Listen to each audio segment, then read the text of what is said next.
අයිබෝන් සාහිත්‍ය විචාරය කියලා කියන්නේ උගත් මිනිස්සුන්ගේ කියන්නේ මේ අකුරු ලියන්න අකුරු කියවන්න පුළුවන් මිනිස්සුන්ගේ ස්වාභාවික ක්‍රියාවක් කියලා කිව්වොත් ඒ බොහෝ වෙලාවට ඔබට මට එකඟ වෙන්නට පුළුවන් අදහසක්.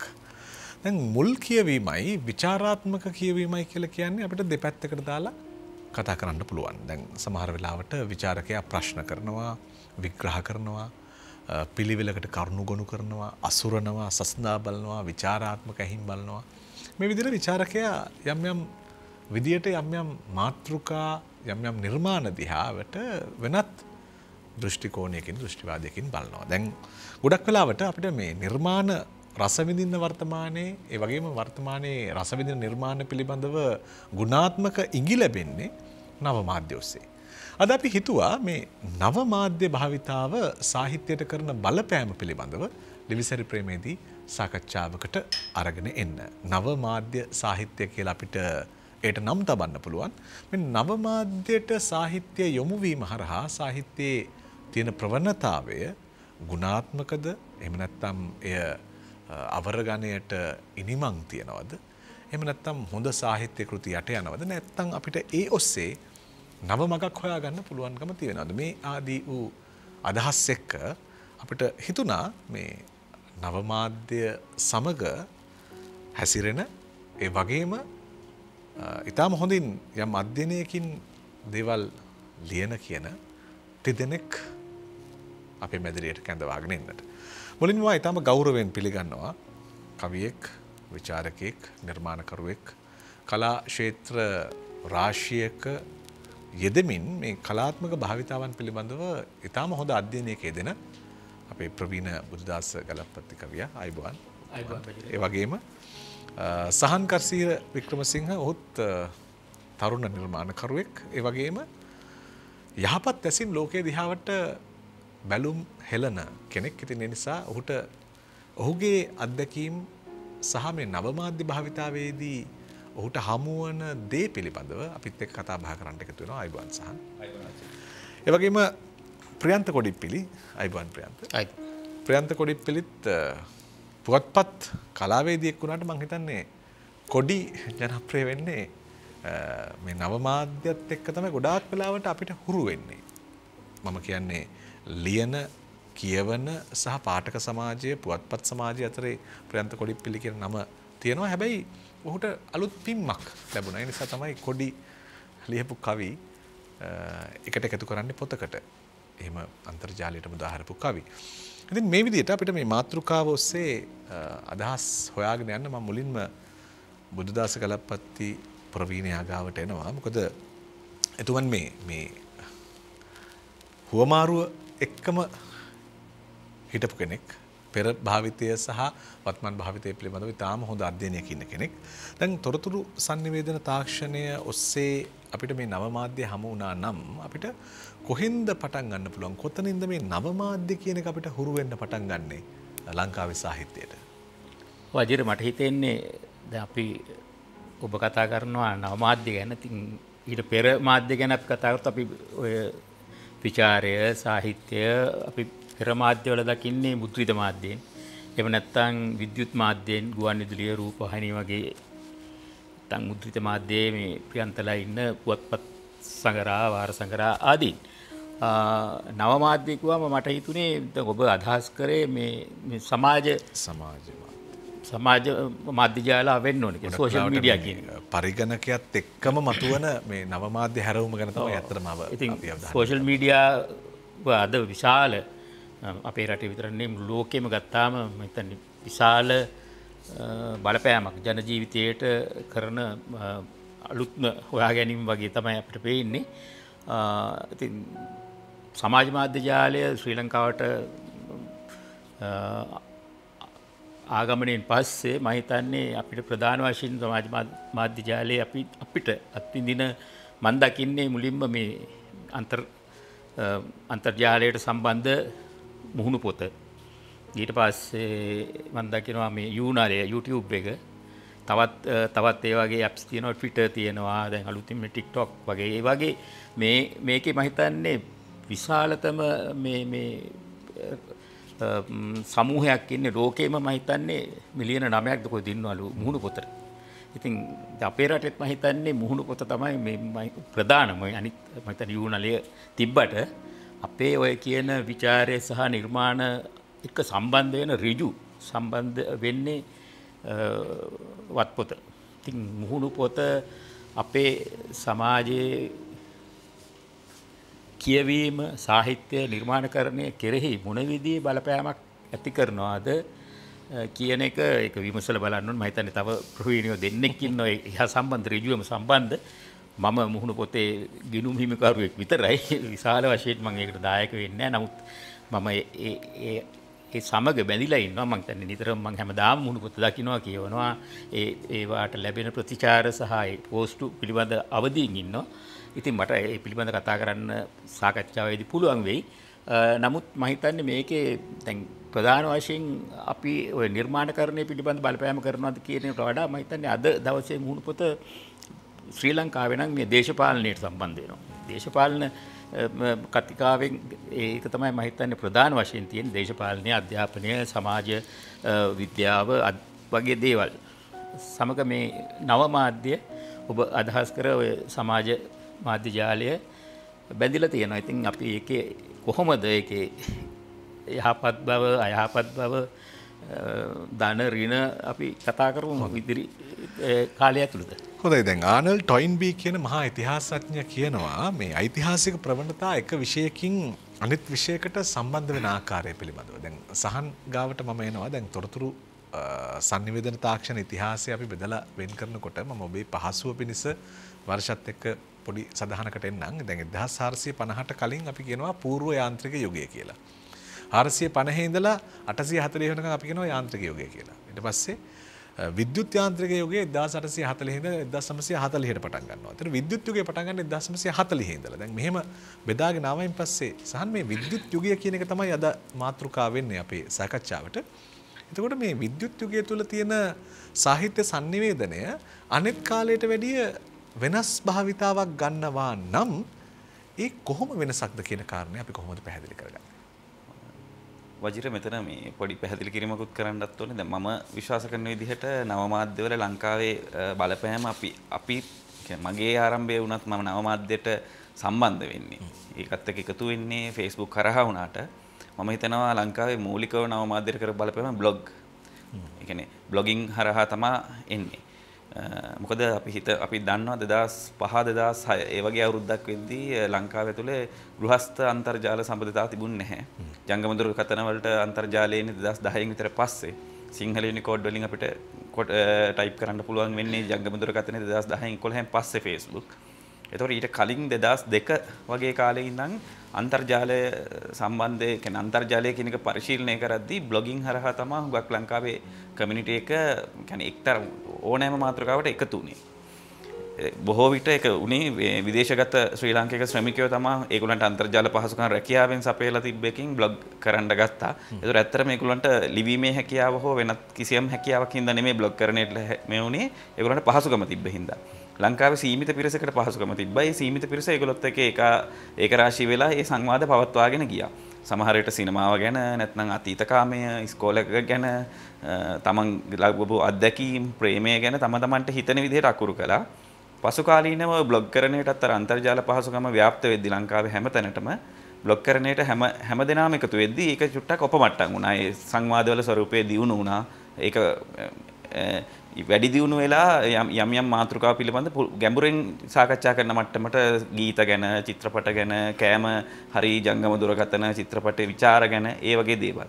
ඉතින් එතකොට අර වජිරාහපු මාතෘකාවට එද්දී දැන් නව මාධ්‍යත් එක්ක අපි මේ සාහිත්‍යකරණයට හෝ දෙයකට ලක් වෙද්දී ඉස්සර අපි දැන් උදාහරණයකට ගත්තොත් ඔය මාධ්‍ය දෙක අතරමැද ඉන්න ජීවියෙක් මම ඉස්කෝලේ යන කාලේ පත්තරයට ලිපියක් දාලා යමුනා මාලිනී පෙරේරා සංස්කරණය කරපු පහන් වැටට කවියක් දාලා ඊට පස්සේ ලක්බිම් පත්තරේ සමහර වෙලාවට මොකක් හරි පත්තරේ තියෙන විචාර ලිපියකට පිළිතුරු ලිපියක් ලියනවා. ලියලා සති ගාණක් පත්තරේ අරගත්ත ගමන් පිටුව පෙරලලා බලනවා මගේ එක පළ වෙලාද කියලා. සමහර වෙලාවට පළ වෙලා තියෙනවා, සමහර වෙලාවට පළ වෙලා නැහැ. එතකොට මට ඒකට දායක වෙන්න සමහර වෙලාවට මාස ගාණක් ලිව්වත් එක ලිපියක් යනවා. සමහර අයට මාස ගාණක් කියන්නේ කවදාවත් පළ වෙච්ච නැති නමුත් අතිශය උනන්දුවෙන් ඒකට දායක වෙන්න හිටපු අපි වගේම අය ඉන්න ඇති. එතකොට නව මාධ්‍ය භාවිතය බ්ලොගින් Facebook ඕනම දෙයකින් තමන්ගේ අදහස හෝ තමන්ගේ නිර්මාණය එලි දක්වන්න සහන් කසීරට හෝ සහන් කසීරගේ දැන් හිතුවමගේ අක්කවත් අයියවත් ලිපි ලියලා නැහැ. ඒ දෙන්නට දැන් හෙට ඉඳන් ලියන්න උනත් ඒ දෙන්න කවදාවත් ජීවිතේට කවියක් ලියපු නැති දෙන්නට හෙට ඉඳන් ඕනනම් පැයකට දුසීම ගානේ හරි කවි Facebook එකට මුදාහරින්න පුළුවන් ඒක කියෝනා ඉන්නවනම්. එතකොට හැමෝටම ස්වාධීන අවකාශයක් සහ තමන්ගේ මතය හෝ තමන්ගේ නිර්මාණය ඕනෑම දෙයක් එලි දක්වන්න නව මාධ්‍ය හරහා මේ අවකාශය ලැබුණා. ඒක ප්‍රේක්ෂකයෝ හෝ පාඨකයෝ බාරගන්න විදිහ අනුව තමයි ඒගොල්ලන්ගේ පැවැත්ම රඳා පවතින්නේ. ඒක තමයි වෙනසකට තියෙන්නේ. හොඳයි. ඇත්තටම දැන් 1990න් පස්සේ දැන් සහන් මතු කරා විදියට 2000න් පස්සේ තමයි ප්‍රබලතම කැපී පෙනෙන වෙනස මේ නව මාධ්‍යයේදී සිද්ධ වෙන්නේ. දැන් මේ සමාජ හැරවුමක් කියලා අපි කිව්වට එහි වරදක් නැහැ. ඇත්තටම මේක සමාජ හැරවුමක්. දැන් කොඩි මේ ඔබට තියෙන අත්දැකීම් එක්ක දැන් ඔබ දීර්ඝ කාලයක් පුවත්පත් කලාවේදියෙක් විදිහට පුවත්පතත් එක්ක ඉන්නවා. එතකොට මේ පුවත්පත් කලාවේදියාට තමයි මේ නව මාධ්‍ය ප්‍රබලවම බලපෑම් කරන්නේ. අපි එහෙම තර්කයක් අපිට කොට නගන්න පුළුවන්. දැන් එහෙම ඉඳගෙන බැලුවාම ඔබට කොහොමද මේ නව මාධ්‍ය හුරු වෙන්නේ? ඔබට පෙනෙන්නේ ඔබේ අදහස මේ නව මාධ්‍ය පිළිබඳව? ඇත්තටම වජිර මම දැන් පත්‍රකාරයෙක් විදිහට අවුරුදු 15ක් විතර තියෙන අත්දැකීමක් එක්ක මම මේ සෝෂල් මීඩියා එක වැඩිපුර භාවිත විශේෂයෙන්ම Facebook එක වගේ එකකට මම එන්නේ මීට අවුරුදු 5කට වගේ උඩදී. දැන් මම නවමාධ්‍ය මේක නවමාධ්‍ය නම් අරක පරණද කියන එක මන් දන්නේ නැහැ. කොහොම හරි ඒ සාම්ප්‍රදායික මාධ්‍ය පත්තර ඒ රේඩියෝ ටීවී ඒ ස්ට්‍රීම් එකේ වැඩ කරපු කෙනෙක් විදියට මේකට එද්දි ඇත්තටම මේක වෙන තැනක තියෙන්නේ. මම පත්‍රකාරයෙක් විදිහට අවුරුදු 15ක් වැඩ කරලා නොලබපු දෙයක් මේකෙන් මේ අවුරුදු 5 ඇතුළත ලැබෙනවා. ඒ සහ මේකේ තියෙන පළවෙනිම කාරණය වජිර අපි පත්තරයකට මොනවා හරි ලියද්දි ඒක බොහෝ දුරට මේ කීප දෙනෙක් අතට ගිහිල්ලා සංස්කරණය වෙලා අන්තිමට පාඨකයට යනකොට ටිකක් මේ පෙරිලානේ එන්නේ. හැබැයි සෝෂල් මීඩියා එක ඇතුලේ අර සාහන් කිව්වා වගේ අපිට අද ඕනනම් අපිට හිතෙන්නේ මොකද්ද? දැන් දැම්ම එකක් තව පැයකින් දැම්ම එකක් එහෙම දාන්න පුළුවන්. හැබැයි මම මගේ නම් අදහස මම කියන්නේ අපි මොන මාධ්‍ය හිටියත් අපි ලියන හැම වචනයකටම අපි වගකීමක් ගන්න ඕන කියලා. මම නම් මං ලියන මම පත්තරයකට ලිව්වත් සෝෂල් මීඩියා එකේ ලිව්වත් මං හිතන්නේ ඒ වගකීම කියන එක ඒකත් එක්ක බැඳෙනවා. වජිර අහපු විදියට ඇත්තටම පැහැදිලිවම වෙනසක් ඔය සම්ප්‍රදාය මාධ්‍ය ඇසුරු කරලා ඊට පස්සේ නව මාධ්‍යෙක් මේ මෑත කාලේ ඇසුරු කරන්නෙක් විදියට මං හිතන්නේ මේ වඩාත්ම ටිකක් සමාජය තුළ ව්‍යාප්ත වෙන්න දේවල් ඉතාම ඉක්මනින් පුළුවන් පහසුකම් තාක්ෂණය මේක ඇතුලේ මේ බැරි දෙයක් නෑ වගේනේ දැන් තියෙන්නේ. ඕන දෙයක් පුළුවන් මේක ඇතුලේ. හැබැයි අර සම්ප්‍රදාය මාධ්‍ය ඇතුලේ සීමාවන් තියෙනවානේ. හැබැයි මං හිතන්නේ මේක ඇතුලේ තියෙන මේ විවෘත භාවයම අභියෝගයට ලක් වෙනවා. ඒ කරන වැඩත් එක්ක ඒ පුද්ගලයෝගේ ඒ කරන වැඩ නිසාම ඒ අය අපි කියන්නේ නැති වෙලා යනවා කියලා. එහෙම වෙන්නත් පුළුවන්. මං හිතන්නේ මේ මාධ්‍ය දෙකේම ටිකක් නිරීක්ෂකයෙක් විදියට මං හිතන්නේ මේ කොතන වැඩ කරත් මේ අර වගකීම කියන එක මං හිතන්නේ ඒක තමයි පළවෙනි කාරණේ. මගේ ප්‍රතිපත්තියක් විදියට නිකන් හිතුවා. ඔව්. දැන් ඇත්තටම මේ බුද්ධය දැන් අපි ප්‍රයන්ත කොඩිප්පිලි මතු කරන කාරණේ දිගුවක් විදියට ඔබේ ගාවට આવොත් අපිට හම්බ වෙනවා සදාචාරය කියලා වචනයක්. වාරණය කියලා වචනයක් හම්බ වෙනවා. එතකොට මානව ගුණධර්ම කියලා වචනයකුත් හම්බ වෙනවා. මෙන්න මේ සදාචාරයයි මානව ගුණධර්මයි වාරණයයි මේ වචන තුන අරගෙන අපිට මේ කියපු කාරණය තව පොඩ්ඩක් ඉස්සරහට කතා කරන්න පුළුවන්. දැන් කොඩි කියනවා මම ලියන් ගියයින් පස්සේ ඒක සමහර වෙලාවට වාරණයට ලක් වෙන්න පුළුවන්. එහෙම නැත්නම් සංස්කරණයට ලක් වෙන්න පුළුවන්. හැබැයි මේ ප්‍රකාශනය ඍජු ප්‍රකාශනයක් බවට පත් වෙනවා. හැබැයි එතන අර මානව ගුණධර්ම සදාචාරය මේ වගේ වචන එක්ක අපිට ගනුදෙනු කරන්න සිද්ධ වෙනවා. මෙන්න මේ දේවල් අතර තියෙන අන්තර් සම්බන්ධය අපි වඩාත් නිවරදිව කළමනාකරණය කරන්නට වග බලා ගන්න ඕන කොහොමද? විශේෂයෙන් සමාජ මාධ්‍ය ඇසුරු කරනකොට. වජිර දැන් මේ ප්‍රියන්ත කියපු කාරණාවක් මම හිතන්නේ මට ඉතා වැදගත් කියලා දුන්නොත් මේ වගකීම කියන්නේ. ඒක මුද්‍රිත මාධ්‍ය වේවා, විද්‍යුත් මාධ්‍ය වේවා, නව මාධ්‍ය නැත්නම් සමාජ මාධ්‍ය ජාලයක වේවා මොකක වුණත් නිර්මාණකරුවෙක්, ලේඛකයෙක් බක්හරි තමන් ලියනවා නම්, කියනවා නම්, ගයනවා නම් ඒකට මම හිතන්නේ ඔහුට වගකීමක් තියෙනවා. ඔහු ලියන හැම මම නම් ප්‍රියන්ත කිව්වා වගේ මම ලියන හැම අකුරකටම මම වගකීම්. සමාජ මාධ්‍ය ජාලය ගත්තම අපි පුවත්පතක කියමු, පුවත්පත් කලාවේදියෙක් වාර්තාවක් කියවනවා. පහුවෙන්දා ඒක කියවන පාඨකයෙක් කියන ওই වාර්තාව සම්පූර්ණ අසත්‍යයි. ඕක එක පක්ෂග්‍රාහී. එහෙම නැත්නම් මේ ඕක ඔබ නියෝජනය කරන දේශපාලනයේ මේ දේශපාලනඥයන්ට පක්ෂ විදියට ওই වාර්තාව ලියලා තියෙනවා. එතකොට මොකක්ද වෙන්නේ? පුවත්පතට ඒකේ නිවැරදි කිරීමක් දාත හැකියි. නමුත් අර ප්‍රවෘත්තිය මුල් ප්‍රවෘත්තිය එහෙම තියෙනවා. ඒකෙන් හානියක් වුණා නම් කිසියම් පුද්ගලයෙකුගේ චරිතයට නැත්නම් ඒ වගේ දේවල් අනන්ත සිදු වෙනවා.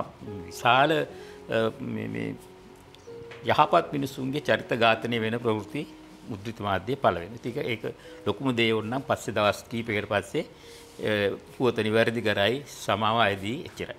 නමුත් නව මාධ්‍යයෙන් මොකද වෙන්නේ? නව මාධ්‍ය ජාලයේ, සමාජ මාධ්‍ය ජාලයේ ඒ වගේ ඒවා මම හිතන්නේ හරියට සහන් ඉන්නවා. අපි කොමල වගේ නව මාධ්‍යත් එක්ක ආශ්‍රය කරන සම්බන්ධ ගනුදෙනු කරුවන් හැටියට අපි දකින ඊටාම මේ වගකීමෙන් විරහිත සදාචාර සම්පන්න නොවන ඔබ කියන ඔය වාරණේ ඉන්නේ නැහනේ නව මාධ්‍යයට. කොහෙද වාරණයක් තියෙන්නේ?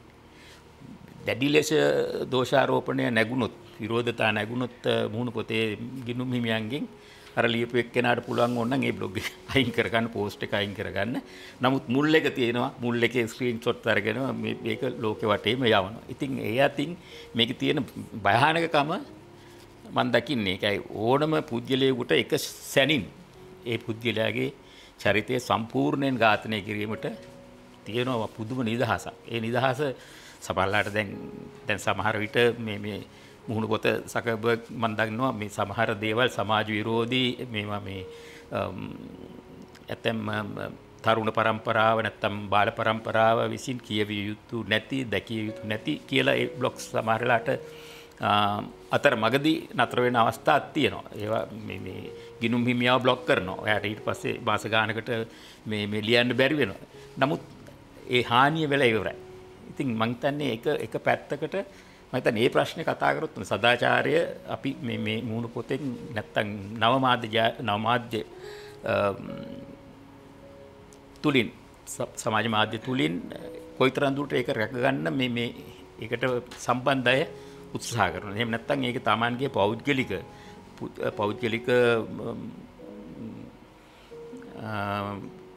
පෞද්ගලික විරෝධතා නැත්නම් තමන්ගේ අකමැති පුද්ගලයෙක් චරිතයක් හා තියෙන අමනාපකමක් පිරිමහා ගන්න මේ සමාජ මාධ්‍ය ජාලය පාවිච්චි කරලා ගොතනවාද? ප්‍රවෘත්ති ගොතනවානේ, ෆැබ්‍රිකේට් කරනවා තියෙන ඒ වගේ ඒවා තමයි මම හිතන්නේ වැඩිපුර දකින්නේ. එහෙම නැත්නම් අපිට කිසිම අදාළ නැති කිසිම අපේ ජීවිතයට අදාළ නැති පුද්ගලයෙක් නැත්නම් කාන්තාවක් හෝ සිද්ධියක් පිළිබඳ අපි අනවශ්‍ය ලෙස මැදිහත් වෙලා ඒගොල්ලන්ගේ පුද්ගලික නිදහසට මේ මැදිහත් වීම බලපෑම් කරන අවස්ථා බහුලයි. ඉතින් මම දකින්නේ ඒකේ හානිය. නමුත් ඒ හානිකර වුණාට සමාජ මාධ්‍ය ජාලයෙන් සමාජ මාධ්‍ය ජාල බ්ලොග්ස් වලින් පේජස් වලින් කරන මෙහෙය ඒක අපිට අව탁සිරු කරන්න බෑ. මොකද අපි දන්නවා අපේ රටේ මෙහි ලියන පෝස්ටුවක් ඒ ඉක්මනටම අපේ විදේශගත රසිකයෝ, පාඨකයෝ ඒගොල්ලන් ඒකට ප්‍රතිචාර දක්වනවා. එහෙම කියන්නේ හොඳ රසිකත්වයක් තියෙන පිරිසක් මේ රටේ ඉන්නවා.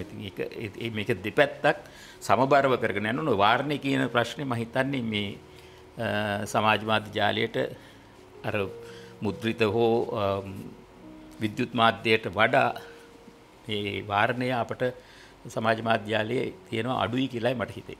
දැන් ඇත්තටම මේ එක හොඳයි කියලා හිතන්න පුළුවන් නේද වෙලාවකට. ඒ කියන්නේ සමහර වෙලාවට දැන් මේ වර්තමානයේ ලෝකයේ ක්‍රියාත්මක වෙන විදිය බැලුවයින් පස්සේ දැන් සහන් මේ අපි අර ගලාගෙන යන ප්‍රවණතාවය දිහා බැලුවාම මේ ප්‍රතිචාර පළ කිරීමෙන් නිවැරදි කිරීමේ හැකියාව තියෙනවා. දැන් පුවත්පතක පළ වුණොත් වාර්තාවක් දැන් බුද්ධය කිව්වා වගේ පුවත්පතක වාර්තාවක් පළ වුණොත් එය ඊළඟ දවසේ එහෙම නැත්නම් ඊළඟ සතියේ තමයි නිවැරදි කිරීම යන්නේ. එතකොට වෙන්න ඕන දේ වෙලා ඉවරයි. හැබැයි මේ නව මාධ්‍ය ඇතුලේ ඒ ෂණික නිවැරදි කිරීම අනිත් එක මේ බොරු කරන්න හරි අමාරුයි.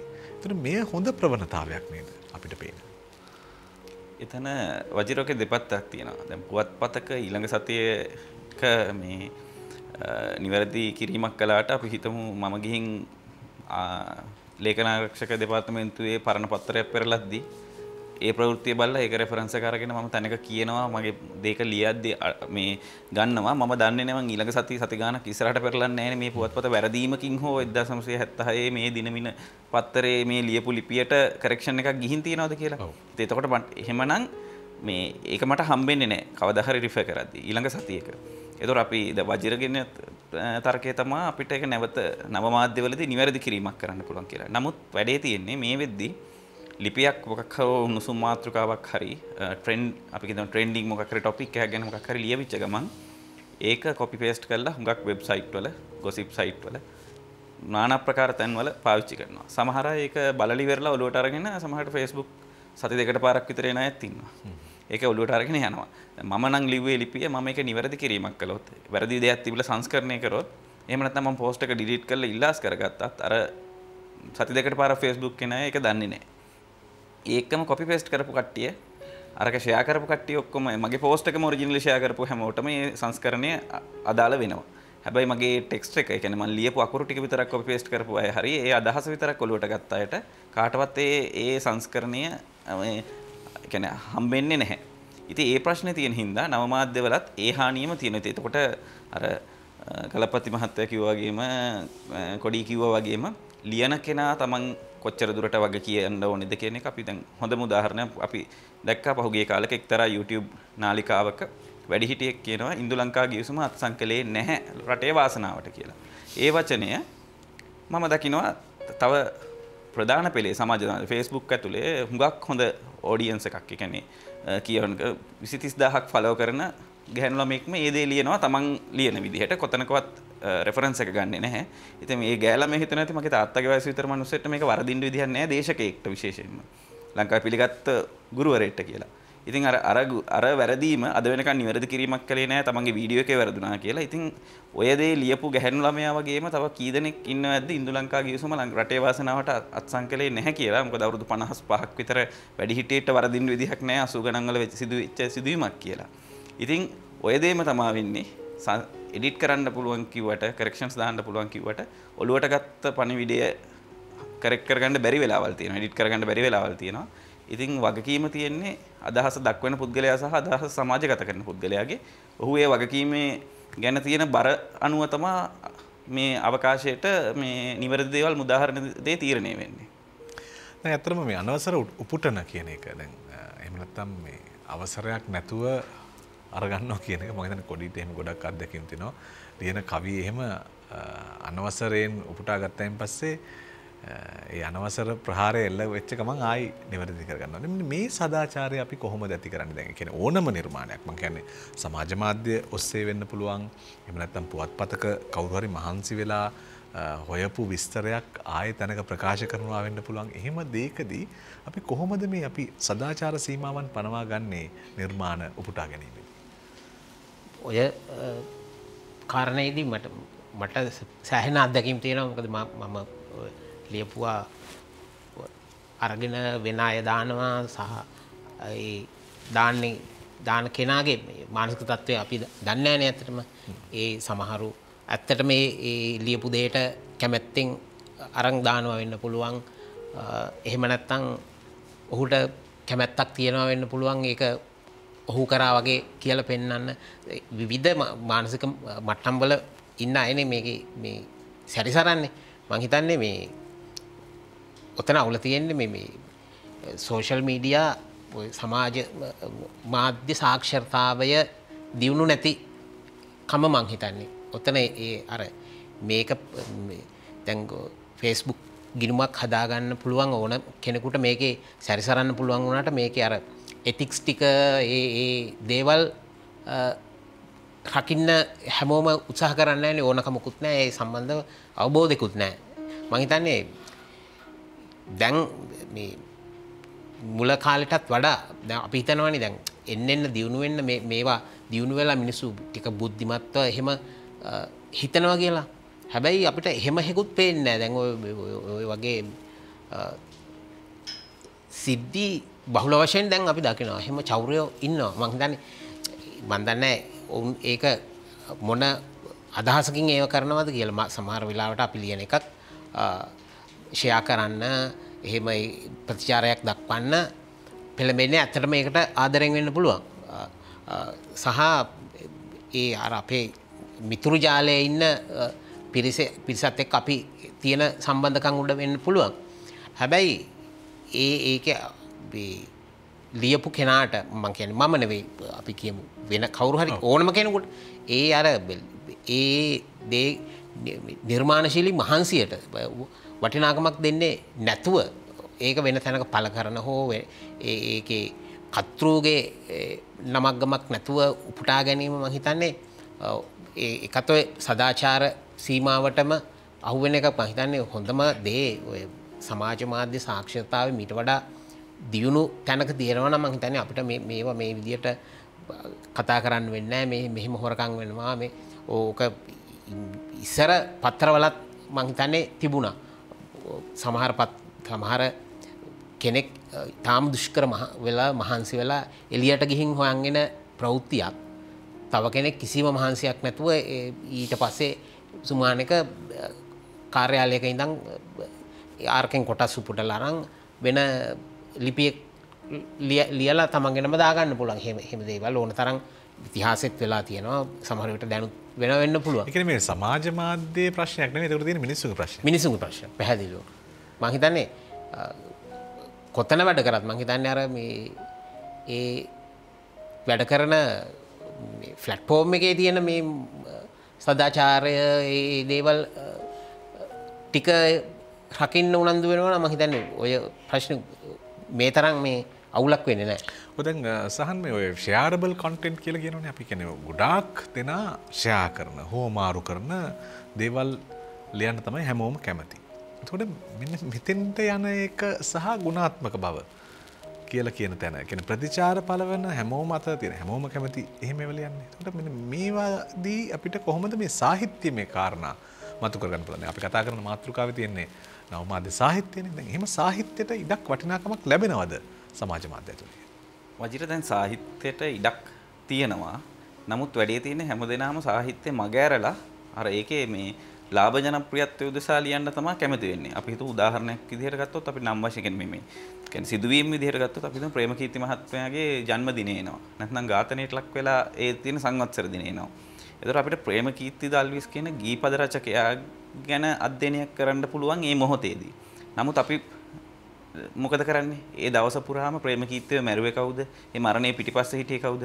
ප්‍රේමකීර්ති ලියපු සින්දු වල යටිපෙළ අර්ථය මොකද්ද? ඒ සින්දු වලින් කියුනේ බිරිඳ ගැනද නැත්නම් කවුරු ගැනද? එතකොට ඒ වගේ දේවල් ලියනවා. දැන් අපිට අර අනේකාගේ සපත්තු කියන්නේ ඒ සපත්තුවට බහැලා අනේකා දෙස සහ තමා දෙස බලන්න බැරි ප්‍රශ්නනේ මේ තියෙන්නේ. අපි සාමාන්‍යයෙන් දන්නවා මිනිස්සෙගේ විවාහය දරුවෝ පිළිබඳ සහ දෙවෙනි විවාහ වගේ දේවල් කතා කරද්දී අපි බාහිර සමාජයේ අපි දැන් මෙහෙම කතා කරද්දී අපි කියන්නේ යාළු මිත්‍රයෝ හරි නාඳුරන කෙනෙක් හරි කතා කරද්දී ඒ වගේ දේවල් කියන්නේ සංවේදී මාතෘකාව. නමුත් අපි අර මාතෘකාව ෂෙයාරබල් කන්ටෙන්ට් මේ කන්ටෙක්ස්ට් කියන එක. එතකොට ඒ වගේ දේවල් ෂෙයා වෙන සහ මේකට ජනප්‍රියත්වයක් ලබා ගන්න අපි කිසිම මේ අනුකම්පාවකින් සහ මේ කියන්නේ තෙතමනයකින් තොරව ලියනවා අර මිනිස්සුන්ගේ ජීවත් වෙලා ඉන්න සියලුම දෙනාගේ චරිත ඝාතනය වෙන්න. අපි දන්නෙත් නැහැ. මෙයා හුඟක් වෙලාවට අර කන බොන තැන්වලදී විනෝදයට කියපු කතා මෙහෙම වෙන්නේ නැති කියලා උපකල්පනය කරපු කතා සමාජගත කරනවා කියලා. කවුරුත් ලියන්නේ ප්‍රේමකීර්ති දල්විස් ඔය වගේ වයසකදී ඇයි චිත්‍රපට ගීතවල හැමදාම මේ අර ෆ්‍රෙඩි සිල්වාට සහ කීප දෙනෙක්ට කියන්නේ විනෝද ජනක ගීතම ලිව්වේ. ඉඳලා හිටලා විතරක්යි ගැඹුරු ගීත ලිව්වේ කියන එක. එතකොට ප්‍රේමකීර්ති දල්විස් වික්ටර් රත්නායකට ලියන ගීත අතිශය මේ කියන්නේ ගැඹුරු අර්ථයකින් සහ ජනප්‍රිය ඉතාමත් ජනප්‍රිය මේ කලාත්මක ගීත වික්ටර් රත්නායකත් එක්ක ලියපු ගීත ඇයි එච්චර ජනප්‍රිය වුනේ සහ ගැඹුරු අර්ථයකින් ලියන ගීත වික්ටර්ම ලියුනේ ඇයි කියලා. ඒ වගේ දේවල් අපි කතා නොකර අපි හැමතිස්සෙම ප්‍රේමකීර්තිගේ මරණය ප්‍රේමකීර්තිය මැරුවේ කවුද ඒක පිටිපස්සේ හිටියේ මොන පක්ෂයේද එහෙම නැත්නම් පුද්ගලෙක් හිටියද ඒක ගැන කතා කරනවා. ඒක මම කියන්නේ ඒ මාතෘකාව ප්‍රේමකීර්තිගේ පවුලේ සමාජිකයන්ටත් පොදුයි. ඒගොල්ලෝ පව අදටත් කතා කරගෙන යන්නේ ඔය මේ හනමිටිය තමයි ඒගොල්ලෝ ප්‍රේමකීර්තිගේ පවුලේ සමාජිකයෝ පවා ඔය හනමිටිය කරේ ගහගෙන ඒ ලාභ ජනප්‍රියත්වය උදෙසා දිව වෙනවා. ඒක සමාජයට විතරක් චෝදනා කරන්න බෑ. ඒක පවුල ඇතුළටත් ඒ චෝදනාව එල්ල වෙනවා. බිරිඳට සහ පුත්‍රයාට. ඉතින් එතකොට ඒ වගේම ප්‍රේමකීර්තිගේ මම උදාහරණයක් ගත්තේ ප්‍රේමකීර්තිය. හැමදේම එහෙමයි. අපි තුමු මනමේ ගත්තොත් ඒක මනමේ පැත්තක තියලා ਵਿਚාරය නොකර සරච්චන්ද්‍ර මාස්ටර්ගේ පවුල ගැන ਵਿਚාරය කරන්න හදනවා. සරච්චන්ද්‍ර මාස්ටර්ගේ දරුවෝ ගැන හොයන්න යනවා.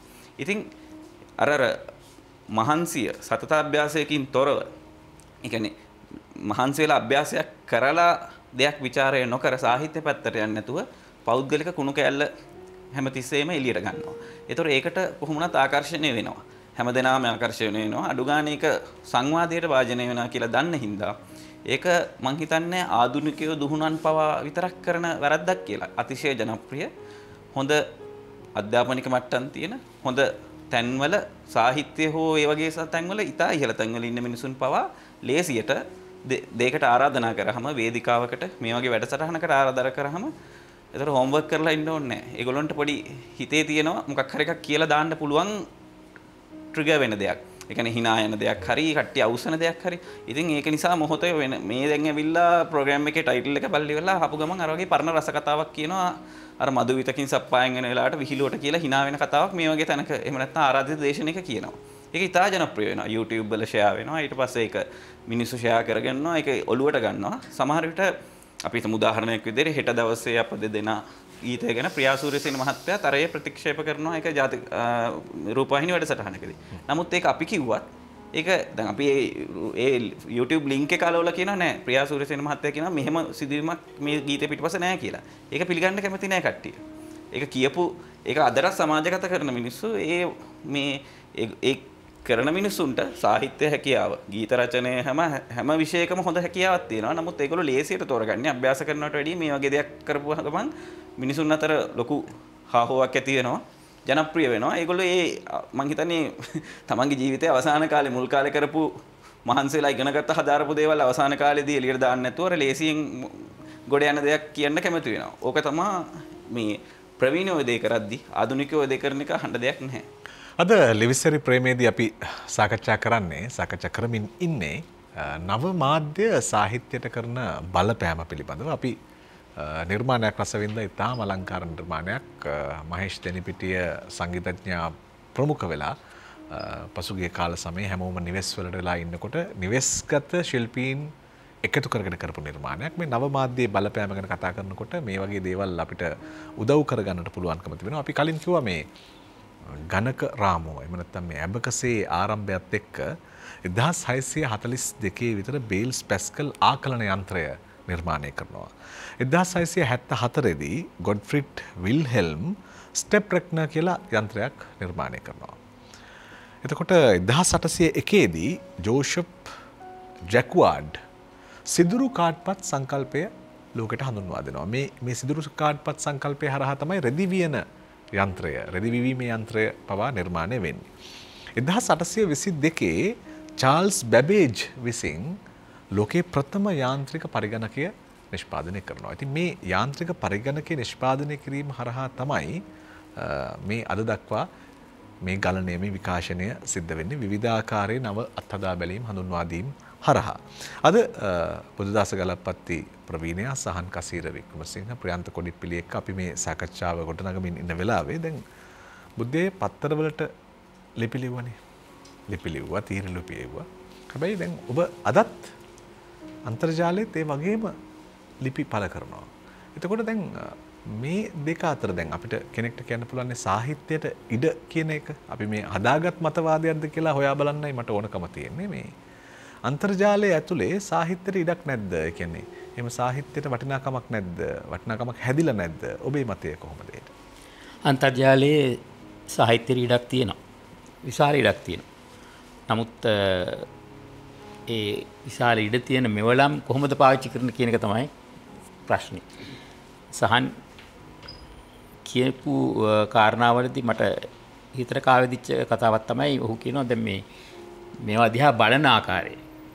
විවිධ පුද්ගලයන් කොහොමද පෝස්ටුවක් දැක්කාම කොහොමද මං හිතන්නේ එතෙන්දී ඉතා වැදගත් වෙනවා. එතන ඒ කාරණාව ඔය කිසියම් නිර්මාණයක් පෝස්ට් එකක් දේශපාලන මේවා සාහිත්‍ය මේවා මොනවා හෝ දිහා මේ අය බලන්නේ මේ නිතරම ඒ අයගේ තියෙන්නේ පුද්ගල බද්ධ ਵਿਚාරය.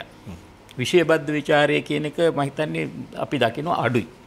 අපි කතා කරන්න ඕන පුද්ගලයා පිළිබඳ නෙවෙයි. මේ විෂය පිළිබඳ නැත්නම් අපි කියවන දේ. නමුත් මේ නව මාධ්‍යයේ සමාජ මාධ්‍ය ජාලවල ඒක පේනවා අඩුයි. ඒ අය එක් පිළිවෙලට බෙදලා ඉන්නවා. දැන් දේශපාලන පෝස්ටුවක් දැක්කොත් අපි ඕක ඉතාම පැහැදිලිව හඳුන්වන්න ඕනේ කොටස් දෙකක් ඉන්නවා. ටොයියෝ ඉන්නවා, බයියෝ ඉන්නවා. ඉතින් ඒගොල්ලෝ හඳුන්වලාම තියෙන්නේ. එතකොට ඒ ටොයියන් සහ බයියන්ට දකින්න බෑ මධ්‍යස්තව මේ කිසියම් ප්‍රකාශයක් අදහසක්. අපි හිතමු බයියන්ගේ කිසියම් ක්‍රියාකාරකමක් පිළිබඳ පෝස්ටුවක් දැක්කාම ඒ අය ඒක මේ ආවරණය ආරක්ෂා කරන්න පුළුවන් තරම් දේවල් කියනවා. නමුත් ඒක නෙවෙයි වෙන්න ඕනේ. ඒකෙත් වැරද්දක් තියෙනවා නම් ඒක දකින්න පුළුවන් මධ්‍යස්ථ සමබර හිතුවේ චින්තනයක් තියෙනවා. ඉතින් මේ අපි දකින්න ඔය දේශපාලන පිළිබඳ අනිත් නිර්මාණ පැත්ත ගත්තාම ඒත් එහෙමයි. සහන් කිව්වා ඊටාම නිවෘදු මේ නිර්මාණය නෙවෙයි දකින්නේ. ප්‍රියා සූරියසේනට ප්‍රේමකීර්ති සින්දුව ලියලා දුන්න පසුබිම කියනවා. ඒවා බොරු. ඇත්තම බොරු. මොකද ඒවට සාක්ෂි දෙන්න මිනිස්සු නැහැ. ප්‍රියා සූරියසේනට කියන්න පුළුවන් ඔහොම එකක් උනේ නැහැ කියලා. නමුත් මේක ලියපු ප්‍රේමකීර්ති අද අපි අතර නැහැ. ඒක ගීත රචනයේදී විතරක් නෙවෙයි කවිවලදී මේ අල්ලේ පැලවෙන්න බොරු ලියනවා. ඉතින් එතකොට මොකද්ද වෙන්නේ? ඒ සමහර පුද්ගලයෝ ඇත්තටම ඒ චරිත අතර ජීවතුන් අතර නැත්තම් ඒකට සාක්ෂි හොයන්න බෑ. ඉතින් ඒ හානිකර දේවල් මේ ඒකට නිදහස තියෙනවා.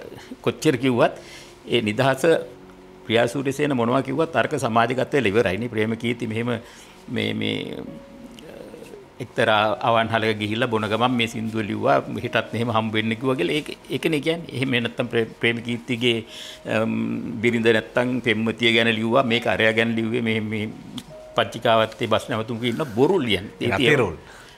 ඒක එකක්. අනිත් එක මොකටද ඒක? අපිට මොකටද ඒක? කියන්නේ අපි මොකක් හරි නිර්මාණයක් රචනයක් ගීතයක් අහලා නරඹලා කියවලා අපිට මොකටද ඒකේ ලියපු පුද්ගලයාගේ පෞද්ගලික වතගොත් අපි රස විඳින්න ඕන නිර්මාණය. ඒක මම කිව්වේ මේක මේ පුද්ගල බද්ධ ਵਿਚාරයක් මිසක් ඒක විෂය බද්ධ ਵਿਚාරයක් කරගන්න උත්සාහ කරන අඩුයි. දැන් මුහුණු පොතේ ඉඩක් ඇහුවානේ. ඉඩක් තියෙනවා. වජිරාව ප්‍රශ්න ඉඩ තියෙනවා. මුහුණු පොත බලන්න කොයිතරම් කවිද කෙටි කතා නවකතා සඳහා බ්ලොග්ස් තියෙනවා, පිටු තියෙනවා, සමාජ තියෙනවා. විශාල ප්‍රමාණයක් අපි හිතන්නේ නැති. දැන් මම මේ හොයලා බැලුවා පොඩ්ඩක් ඉන්න ඉස්සලා නවකතා ගැන, කෙටි කතා ගැන විශාල ප්‍රමාණයක් සහන් තියෙනවා මේ ලයිස්තුවක් ගැන. ඒ තරමට අපි දන්නේ මෙච්චර මේ මුහුණු පොතේ නවකතා පිළිබඳ මේ තියෙනවා. නමුත් මුහුණු පොතේ බිහි වෙච්ච නවකතා තියෙනවා. මුහුණු පොතේ ඔය ඉදිරිපත් කරන ඔය සමූහයේ ගිනුම් හිමියන්ගේ නවකතා මොනවද තියෙන්නේ? මේ අහගන්නකො නවකතා කියවන්න. නවකතා එකතුව, නවකතා ලෝකය, කතාර්ණ, කතා අහුර. ඒ විතරක් නෙමෙයි ඒවා විවිධ ශාන්ර වලටත් යනවා. ඒක නරක නෑ. ඒක හොඳයි. කියන්නේ හොල්මන් නවකතා. ඒව ගැනත් තියෙනවා. සිංහල නවකතා. කෙටි කතා කියවන්න. කෙටි කතා එකතුව, කෙටි කතා ලෝකය, පන්හිඳ කෙටි කතා මේ ආදි වශයෙන් දැන් ඒක නවකතා පිළිබඳ මම හිතන්නේ වැඩිපුරම මට මේක අහුවෙන්නේ නෑ. මං කවි ගැන නම් කවි ගැන අති විශාල සංඛ්‍යාවක් මුහුණු පොත එක මොහොතෙන් එක තප්පර කීපයකින් කවියෙක් වෙනවානේ. තප්පර කීපයකින් Tamanට මේක මාත් එක්ක ඇතැම් මුහුණු පොත කවි ලියන පිරිස් ඒ තරම්ම මගේ අදහස් වලට කැමති නෑ. මේක විරුද්ධයි. නම් මම කියන්නේ මුහුණු පොතේ කවි ඉතා හොඳ නිර්මාණශීලී කවි හම්බ වෙනවා. මුහුණු පොත බ්ලොග්ස් තියෙනවා, පිටු තියෙනවා. ඒවයි මේ පළවෙච්ච ඉතාම හොඳ කවි පසු කාලේ ඒ කවියන්ගේ කිවිඳයන්ගේ නිර්මාණ සංග්‍රහ වලට ඇතුළත් වෙලා ਵਿਚාරයට ලක් වෙලා තියෙනවා. එහෙම දැන් අපි ගත්තොත් බූන්දියේ පළවෙච්ච බොහෝ කවි මම මුහුණු පොතින් තමයි අරගෙන තියෙන්නේ. බූන්දි තමයි මේ කවි පිටුවල මම දකින්න පුරු මම මගේ දැනුවත්කම අනුව පුරෝගාමී වෙච්ච බ්ලොග් අඩවිය. බූන්දියේ කවි මුලින්ම අක්ෂර සෙනග කියලා පොතකුත් කළා මේ අන්තර්ජාලික සමාජ Facebook ප්‍රචලිත වෙන්නත් කලින් තමයි අක්ෂර සෙනග කියන එක බූන්දියේ පළවෙච්ච නිර්මාණ එකතු කරලා කවි සහ ඒක වෙනස් ඇබ්ස්ට්‍රැක්ට් හුඟක් චිත්‍රත් ඒ වගේ එක්ක බූන්දිය තමයි ඇත්තටම මේ අන්තර්ජාලයේ සිංහල අවකාශයේ පුරෝගාමිය නිර්මාණකරණය කවි කෙටි කතා විචාර හුඟක් දේවල් යම් කියන්නේ ශාස්ත්‍රීය මට්ටමකින් තෝරා බේරාගෙන පළ කරපු. තියෙන්නේ වජිර දැන් බූන්දිය වගේ එකදී ඒක නිර්මාණයක් ඉදිරිපත් කර පළියට මුහුණු පොතට එකතු කරන්නේ නැහැ. ඒගොල්ලන් පාවිච්චි කරන්නේ ඒක වුන් අතින් සංස්කරණය වෙනවා නැත්නම් ප්‍රතික්ෂේප වෙන්න පුළුවන්. දැන් ඒක තමයි හොඳ දේ අපිට තෝරලා බේරලා පෙරලා එන දේ තමයි අපි කියවන්නේ. දැන් රුවන් බන්දු ජීවගේ කුණ්ඩලකේසි කියන කවිය මුලින්ම මම කියවන්නේ මුහුණු පොතේ. මම මුහුණු පොතේ කියවලා තමයි මම ඊට පස්සේ ඒක සමාජගත කරනවා මගේ මේ පුවත්පත් තීරුවකින්. ඒතකොට ඒ තීරුවේ මම රසවින්දනයක් කරනවා රුවන් බන්දු ජීව මම දන්නෙත් නෑ අඳුරන්නෙත් නෑ මට වැඩකුත් නෑ මම විෂයබද්ධ විචාරකයන්නේ මම විශ්වාස කරන්නේ මම කවිය දකිනවා.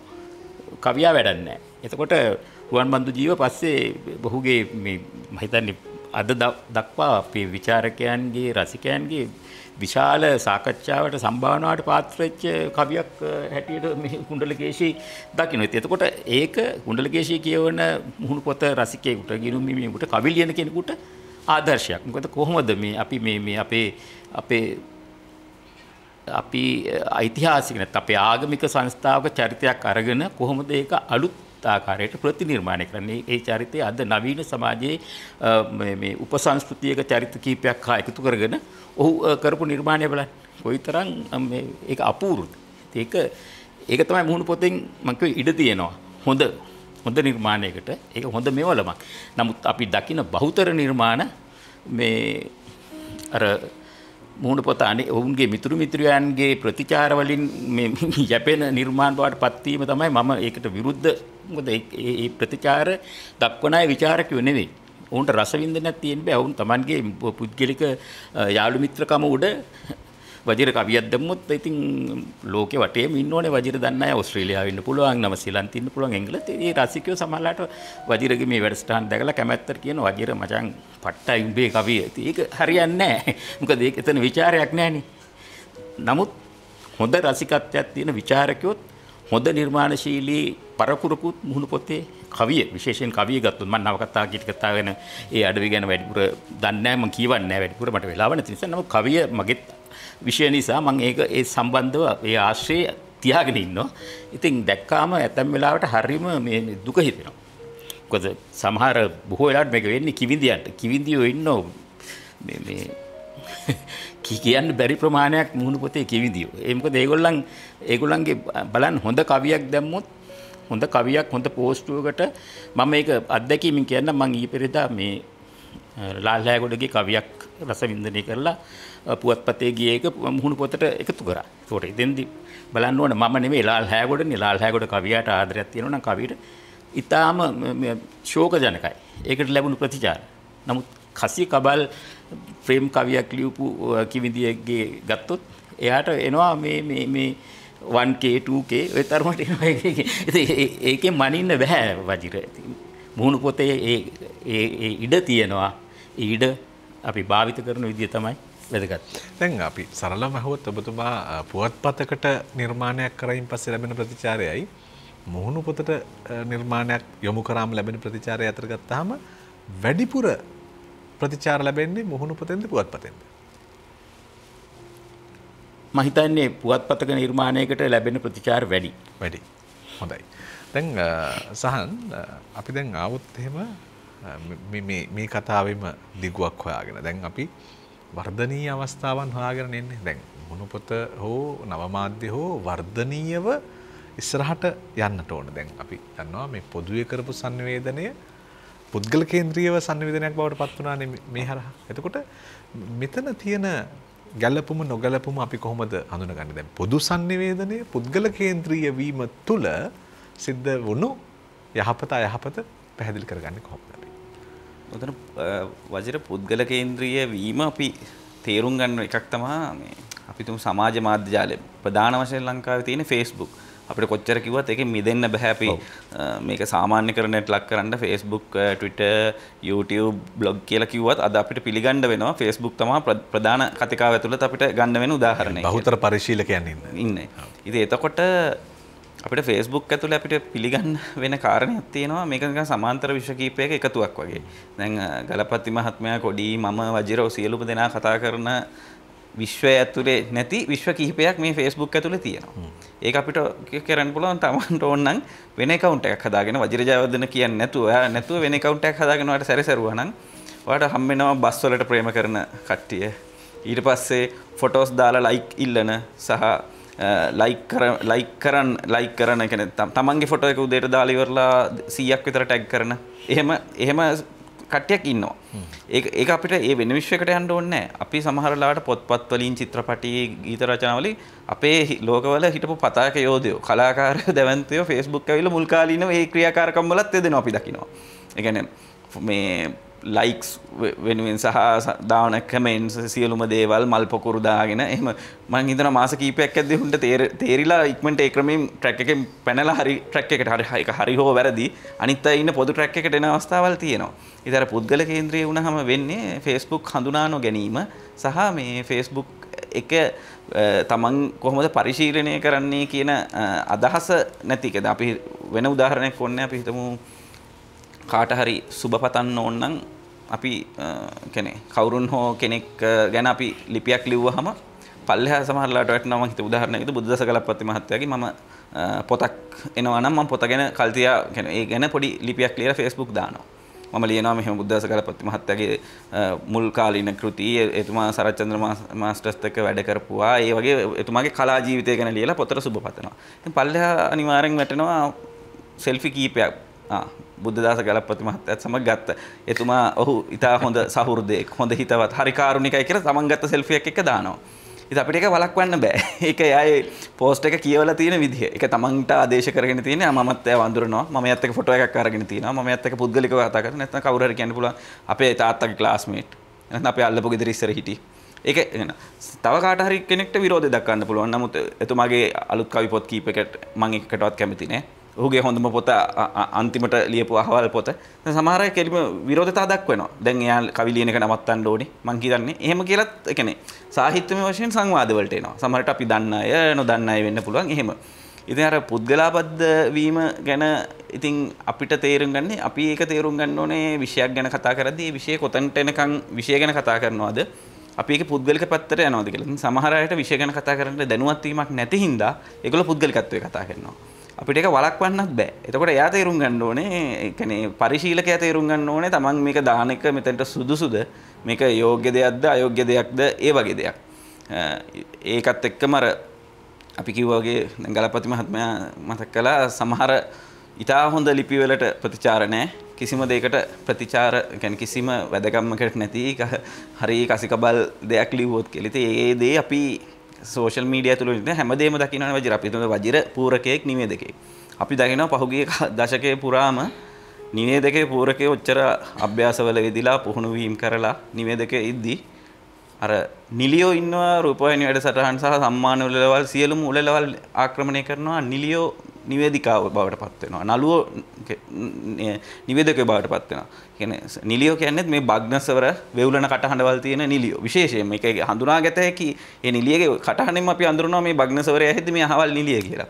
ඉතින් එතකොට ඒ නිලියම සම්මාන උළෙලක හරිය මාරුවෙන් හේතුපාට ටික වෙවුල කියද්දි අපි දන්නවා මේ වෙන මොකුත් නෙමෙයි. දැන් මේ පූරකයා හෝ නිවේදකයා කියන භූමිකාව අමතක කරලා මේගොල්ලන්ට ඕනේ කරන්නේ අර නිරියගේ ස්ටාර් වැලියු එක විකුණන්න. විකිනෙන්නෙත් ඒ දේ. එතකොට තමන් බාරගන්නෙත් තමන්ට නොගැලපෙන දේ තමන්ගේ ස්ටාර් වැලියු එකනේ. ඊට පස්සේ නිලියෝ සින්දු කියනවා කිව්වහම ඒ සින්දු වලටත් පබ්ලිසිටි හම්බ වෙනවා. නිලියෝ කවි පොතක් ගහනවා කිව්වත් ඒකටත් අපේ පසුගිය කාලේ අපි දැක්කා නළුවෙක් කවි පොතක් ගැහුවාම මහවැලි කේන්දරේ පිරෙන්න ඉන්නවා මේ ඒ කියන්නේ මේ ජනගත කිරීමට. නමුත් ඊට වැඩිය ඉතා හොඳ මට්ටමේ සාහිත්‍යයට සාධනීය දායකත්වයක් දක්වපු අනිත් අයගේ හැම සාහිත්‍ය වැඩමුළුවකට පැමිණි සහභාගීත්වයෙන් හෝ අදහස් දැක්වීමෙන් දායක වෙච්ච ඉතා ප්‍රවීණ මම හිතන්නේ ආර්යවංශ රණවීරයන්ගේ කවි පොතකට පවා එන සෙනගට වැඩි ගාණක් නළුවෙක් කවි පොතක් ලියනවා කිව්වොත් එනවා. ඉතින් ඒ දේම තමයි මේ සමාජ මාධ්‍ය ජාලය ඇතුළේ සාහිත්‍යයට අදාළ නැති කෙනෙක් ක්‍රීඩකයෙක් හෝ මම හිතන්නේ උදාහරණයක් විතර සුසන්තිකා ජයසිංහ උතන අම්බලමේ පිනා වලංකා දග්ගෙනා කියලා ලිව්වත් ඒක ලිව්වේ සුසන්තිකා ජයසිංහ නම් වාව්වක්කේ පට්ටයි මාරයි වට ඔලිම්පික් විතරක් නෙමෙයි ඊට පස්සේ තියෙන සම්මාන ඔක්කොම පුදන්න පුළුවන්. ඒ කියන්නේ උදාහරණයක් විදිහට ගජමන් ඕනට අන්දනවා. ඔව් ගජමන් ඕනට අන්දන එක හුඟක් දෙනෙක් කරනවා. අපි ජැක්සන් ඇන්තනි මහත්තයා පවා මම හිතන්නේ ගජමන් ඕනලා කීප දෙනෙක් හොයාගත්ත ක්ලෝනීකරණය කරලා මේ කොළඹ මහවැලි කේන්ද්‍රය ආශ්‍රිතව උත්සව කීපයක් තිබ්බොත් මම හිතන්නේ ජැක්සන් ඇන්තනි මහත්තයාට පවා ගජමන් ඕනලා කීප දෙනෙක් හම්බ වෙනවා. ඉතින් මම ඒ වගේ සාහිත්‍ය දරින්ට පවා මේ එකපාර ගජමන් ඕනලා හොයාගන්න පුළුවන්. ඉතින් එතකොට අපි හිතමු ඇන්තනි මහත්තයා වගේ ඔච්චර ගැඹුරු ධර්ම තියෙන අපේ කාලවල වල අපි පතාකියෝද වගේ හිටපු මිනිස්සුන්ටත් එක පොතක් කියවසනින් ගජමන් ඕන කෙනෙක් පහළ වෙනවා නම් මේ තාම මේ O level A level කරලා සමහරට උසස් පෙළ නූතන පද්‍ය විතර කියපු ළමෙක්ට ලස්සන ගෑලමගේ කවියක් දැක්ක ගමන් එයාව ගජමන් ඕනට අන්දන එක ඉතින් ලොකු ප්‍රශ්නයක් නෙමෙයි.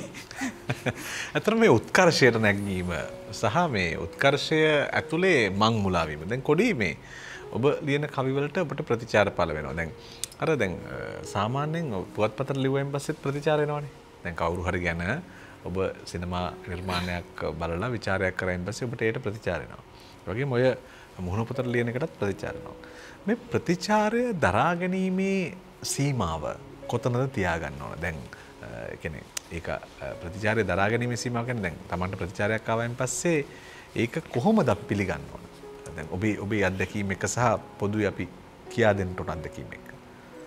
ඕවජිර මෑත් ඇත්තටම දැන් ඔය අත්දැකීම් දෙකම මට තියෙනවනේ. දැන් අවුරුදු 10ක් විතර මම පත්තරේ මම දැන් වැඩ කරන පත්තරයට කලින් වැඩ කරපු ඉරුදින පත්තරෙත් කොලම් එකක් ලිව්වා.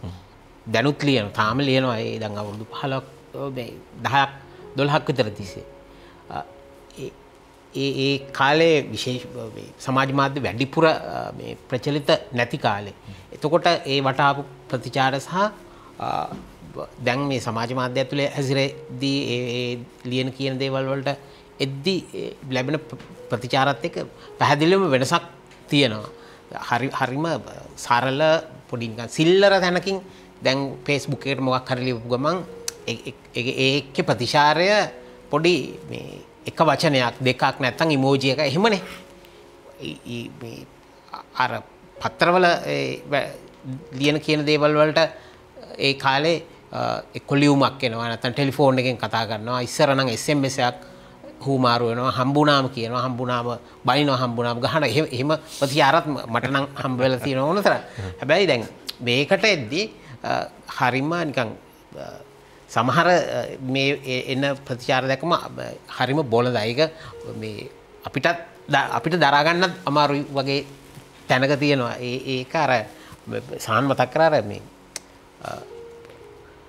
තාම මේ හොඳ පර්යේෂණ කරපු එහෙම මේ පුද්ගලයෝ යම් දේවල් ගැන හැබැයි වෙන ක්ෂේත්‍රයකට ආවට පස්සේ හැසිරෙන බොළඳ විදිය අපි ඔය සහන් උදාහරණයක් ගත්ත ජැක්සන්ම ගත්තොත් සමහර රූපවාහිනී සංවාදවල කියන කතා මේ වෙන විවිධ උත්සවවල කියන කතාත් එක්ක ඔහු සැරිසරපු විෂයන් එක්ක ඔහු තේරුම් අරන් නැහැ ඒ අදාළ තැන මොකද්ද කියන්නේ කියලා. දැන් ඔතන පොඩි දැන් අර සහන් මතු කරපු කලින් කාරණය දැන් විශේෂයෙන් ගීත විචාර වගේ වැඩසටහන් වලදී රූපවාහිනී වැඩසටහන් වලදී අර මේ අධ්‍යයනය කියන කාරණය දැන් ඔබ කිව්වා දැන් සාමාන්‍යයෙන් යම් මාතෘකාවක් හෝ සංවාදයක් පවත්වනකොට ඒ සංවාද අධ්‍යයනය සහ ඒ සීමාවේ නොවීම දැන් ගොඩාක් වෙලාවට මේ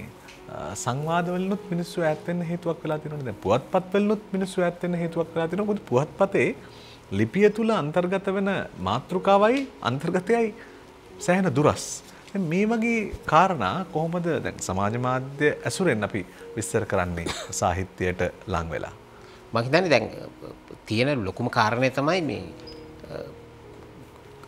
ගොඩක් දෙනෙක් ආසයි ඊටාම ලේසියෙන් ජනප්‍රිය වෙන්න. ඒක තමයි මම හිතන්නේ පොතක් බලලා ඒ කරුණු අරගෙන කෝට් කරලා එහෙම ලියන ප්‍රමාණය හරිම අඩුයිනේ. මොකක් හරි තමන්ගේ අදහසක් තාම නිකන් අර ලොකු ඔඩියන්ස් එකකට hina යයි කියලා හිතෙන නිකන් පොඩි එහෙම මේ හිට් වෙන කෑල්ලක් ලියාගන්නේ කොහොමද කියන එක තමයි නිතරම මං හිතන්නේ. එතකොට දැන් අර ගොඩක් දේවල් මොකක් හරි අපි හිතමු නිකන් ගැඹුරු කාරණයක් ගැන පොතපත කියවලා හොයලා පත්තරයකට ලිපියක් ලියන කෙනාට එන ප්‍රතිචාරයට වඩා දැන් මුහුණු පොතේ මොකක් හරි පොඩි නිකන් බයිලාවක් ලියන කෙනාට එනවා. මොකද ඒ අර මේ පැතිරිච්ච ඒ මිතුරු ලැයිස්තුවේ ප්‍රමාණයටනේ දැන් ඕකේ මේ ප්‍රතිචාර ප්‍රමාණය. දැන් මම කවියක් දැම්මොත් පැයකින් ඒක 100 ගාණක් ෂෙයා වෙලා තියෙනවා. ඒ අපේ දන්න හඳුන්න ඒ කවියෙත් සැර අනුව ෂෙයා වෙන ප්‍රමාණය අඩු වෙනවා. ඒ කියන්නේ සැර කියන්නේ ඒ පුද්ගල චරිතය, ඔබේ පහරේ තියෙන කර්කශ බව, එතකොට ඒ වගේ තැන්වලදී මේ හෝමාරු වෙන ප්‍රමාණය අඩු වැඩි වෙනව නේද? පැහැදිලිවම මම හිතන්නේ ගත්තොත් අපි සාමාන්‍යයෙන් විශේෂයෙන්ම ওই දේශපාලන කාරණා වගේ දෙයක් විවේචනය කළා මොකක් හරි ලිව්වොත් ඒක ඊටම වේගවත් මේ ව්‍යාප්ත වීමක් තියෙනවා. සහ ටිකක් කන්ට්‍රවර්ෂල් දෙයක් ලිව්වොත් ඔය ආගම වගේ දේවල් දැන් විශේෂයෙන්ම ඔය දැන් තියෙන මේ ඔය මේ සංඝ සංස්ථාවේ ඇතැම් දේවල් විවේචනය කරාම ඒක දෙපැත්තටම එනවා. ඒ පිරිස දැන් මොකක් හරි මාතෘකාවක් දාපු ගමන් දෙකට බෙදිලා ප්‍රතිචාර දක්වනවා. මම හිතන්නේ ටිකක් ඔය මේ කන්ට්‍රවර්ෂල් මොකක් හරි දෙයක් දැම්මම තමයි මම හිතන්නේ ඔය ව්‍යාප්තිය වැඩි. ඒක මේ හොඳට වෙන්නත් පුළුවන්, සමහර විට නරක විදියට ව්‍යාප්ත වෙන්නත් පුළුවන්. අද අපේ මාතෘකාව නව මාධ්‍ය සාහිත්‍යයට නව මාධ්‍යයේ තියෙන බලපෑම. මුදුදාස ගලප්පත්ති, සහන් කසීර වික්‍රමසිංහ, ප්‍රියන්ත කොඩිප්පිලි එක මේ කතාව ගොඩනගමින් සංවාද කරමින් යන ගමනේදී දැන් බුද්ධය දැන් අපි සමහර චරිත ඉන්නවා. දැන් අපි හිතන් ඉන්නවා මේ ඇත්තටම මහා තාම දැවැන්ත නිර්මාණ ශක්තිතාවයක් තියෙන, නිර්මාණ කෞශල්‍යයක් තියෙන චරිත කියලා. හැබැයි මේ නව මාධ්‍යකරණය නිසාම ඔවුන් බිමට සමතලා වෙලා යනවා සමහර කාරණා නිසා. විශේෂයෙන්ම මේ සෙසු අය සමග ඇති කරගන්නා වූ සංවාද රූපී බව. ඒ සංවාදවල තියෙන අන්තර්ගතය, විශේෂයෙන් ඔය කමෙන්ට් තීරුවේ අනිත් අයවට පළ කරන ප්‍රතිචාර මම හිතන්නේ ගොඩක් මේ නිර්මාණකරුවෝ බොහෝ දෙනෙක් විතන් වෙලා තියෙනවා සමාජයෙන් මෙන්න මේ කාරණේ නිසා. මෙන්න මේ පරිස්සම කොහොමද අපි තියාගන්නේ? විශේෂයෙන් සාහිත්‍යයේදී සාහිත්‍යකරුවන් අපි සාහිත්‍යකරුවන් යයි හිතාගෙන හිටපු අය සාහිත්‍යයක් නෑ නිකන් මවාපෑමක් සිද්ධ කරලා කියලා හිතන්න වෙන තැනට සමාජ මාධ්‍ය ඔස්සේ මතුවීම එක්තරා විදියකට හොඳ ප්‍රවණතාවයක් වෙන්නත් පුළුවන්. සමාජ මාධ්‍ය විසින් ඔය සාහිත්‍යයේ ඇතම් වීරයන් ලෙස ප්‍රතිරූප හදාගෙන හිටිය අය ඒගොල්ලන් බෝල් පිළිම කියලා සමාජ මාධ්‍ය ජාලය විසින් ප්‍රතික්ෂේප කරලා තියෙනවා. සමහර ඒවා හේතු සහගතව, සමහර ඒවා හේතු රහිතව. සමාජ මාධ්‍ය ජාලේ නිතර කියනවා ඒරියස් කවර් කරනවා කියලා. ඒ ඒරියස් කවර් කරන අවස්ථාත් අපි දකිනවා. ඒ වගේම මේ සමාජ මාධ්‍ය ජාලේ විචාරය සහ නිර්මාණ පිළිබඳ කතා කරනකොට ඔය දැන් වජිර්මනේ කිව්වේ ලින්දලංග සංගමයක් බවට පත් වෙලා තියෙනවා. ලින්දලංග සංගමයේ කට්ටිය ඉන්නවා. ඒ වගේම මේ අපි දකිනවා මේ සමාජ මාධ්‍ය ජාලා භාෂාවෙම කිව්වොත් චීත් ඇඳගත්ත පිරිමියෙම ඉන්නෝනේ. චීත් ඇඳගත්ත කට්ටිය ඉන්නවා. ඉතින් ඒ වගේ අපි එකකින් හරි මම බොහෝ දේවල් ඉගෙන ගන්නවා. එකකින් කියන්නේ එහෙම. නමුත් සමාජ මාධ්‍ය ජාලේ මේ ප්‍රතිරූප බිඳ වැටෙනවා. නමුත් මේ ප්‍රතිරූප බිඳ වැටෙනවා වගේම අලුත් අපට හිතා ගන්න බැරි නව තරුණ නිර්මාණකරුවනුත් හමු වෙනවා. ඒක ප්‍රතික්ෂේප කරන්න බෑ. මම දකින්නේ ඒකයි සමාජ මාධ්‍ය ජාලයේ තියෙන හොඳ පැත්ත. අපි මේකේ තියෙන ඒ භාවිතයේ තියෙන නරකකම නිසා ඒක ඒ මෙවලම හොඳ නැහැ කියන්න බෑ. ඒ මෙවලම විසි කරන්න බෑනේ. මේ නමුත් අපි මෙවලම කොහොමද පාවිච්චි කරන්න කියලා එතකොට මම දකින්නේ මේකේ යහපත් පැත්තම තමයි මම බොහෝ වෙලාවට දකින්නේ දැන්. මම සමහරලාට මම නේ බොහෝ අය සමහරලාට පුවත්පතක පළ වෙන විශේෂාංගයක්, ලිපියක්, කවියක්, කෙටි කතාවක් සමාජ මාධ්‍යාලයට එකතු කරනවා. මම දකිනවා ඒකේ හොඳ පැත්තක්. මොකද පුවත්පත කියවන්නේ කී දෙනාද? පුවත්පතට පාඨකයෝ ඉන්නෝනේ. දැන් මේ පහුවෙච්ච කාලේ නම් මම හිතන්නේ කොරෝනා විරාමයේ ඇතුලේ පුවත්පත බොහෝ වෙලාවට පුවත්පත් ගියේ මුද්‍රිත පුවත්පත හම්බෙන්නේ නැහැ. සමහර පළාත් ලොක්ඩවුන් වෙලා. ඉතින් ඔය වගේ නිසා නමුත් සමාජ මාධ්‍යාලයට ඒ ලොක්ඩවුන් වීමක් නැහැ. ඒක පුවත්පතට ලියුවා හෝ නැතුව ඒක ගියොත් ඒක විශාල කියන්නේ හිතා ගන්න බැරි පිරිසකට යනවා. නමුත් ඒ පිරිස ප්‍රතිචාර දැක්ුවත් ඒ ප්‍රතිචාර දැක්වීමේ සංඛ්‍යාවෙන්ම මනින් නැති වුණාට මම විශ්වාස කරනවා ඒක කියවනවත් නැති අඩු ගන්න. එහෙම අවස්ථා අපිට දක්නට ලැබෙනවා. මට අත්විඳින්නත් ලැබෙනවා. මොකද මම එහෙම මේ ඉතා මෑතකදී එහෙම නිර්මාණයක් මම මේ අද සාකච්ඡාවට ඉස්සෙල්ලා ප්‍රියන්තත් එක්කත් කතා කරා. ලංකාදීප පුවත්පතේ බදාදට තියෙන පැදියක වගතුව කියලා. ඒක ඇත්තටම මේ අධ්‍යාපනික මට්ටමේ අතිරේකයක්. ළමුන්ට පාසල් ළමුන්ට තියෙන අතිරේකේ. ඒකේ කවියක පැදියක වගතුව ගිහුවම කවියක් පිළිබඳ මූලික හැඳින්වීමක් රස විඳීමක් තමයි කරන්නේ. මම ඔක කාලයක් ඉඳලා මම ඒකට ඒ තීරුව ලියනවා. මම මේ කියන්නේ මේක දැන් මේ පත්‍රයේ කියවද නැද්ද කියන එකට වඩා පත්‍රයේ ඒ තීරුව එක්තරා තීරුවක් මම ඒක විස්තර කියන්නේ ඇත්තටම ඒක අපි මට පුදුමත් හිතුණා. ඒත් මම මේ පසුගිය බදාදා එකතු කර තීරුව මුහුණු පොතේ බොහෝ අය දැකලා තිබුණා ප්‍රතිචාර දක්වන. මම මේ තීරුව මම කොයිතරම් ඒකට ආසක්ති වුණාද ඒ නිර්මාණශීලීත්වය දැක්කද කිව්වොත් ඒ තීරුව නිර්මාණකාරියක් ඇත්තටම මම ඒ තීරුව මේ මගේ ගුරුවර හිත මිත්‍ර මහාචාර්ය විමල් දිසානායකට මේ හවායි වලට ඊමේල් එකකින් ගත්තා. එතුමාගේ ප්‍රතිචාරය කියන්නේ මම දැක්කම මම අද උදේ කියවේ ඉතාම කියන්නේ කියනවා මේක මේ ඉතාම විශිෂ්ට ගණයේ කවියක් කෙටි කවියක්. කවිය මෙහෙමයි ඒක මට හම්බෙන්නේ මම මේක 2016 පොත් ප්‍රදර්ශනයේ බලන්න ආපු පාසල් ශිෂ්‍යාව.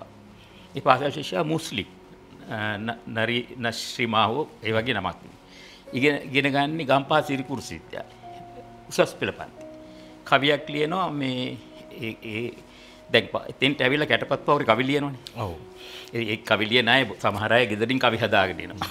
නැත්නම් කවි ඒ ගෙදරින් හදාගෙන එන කවිය මේකේ කොපි කරනවා. කොපි පේස්ට් කරනවා. එහෙම නෙමෙයි දැන් සමහර බොහෝ අලුත් අය වැඩිහිටියෝ පාසල් ශිෂ්‍යාවෝ යෞවනියෝ අලුත් කවිකාරියන් මේ ප්‍රදර්ශනය නරඹලා ඒකේ නිරීක්ෂණය වන දෙයක් ගැන මෙතන කවියක් තියෙනවා.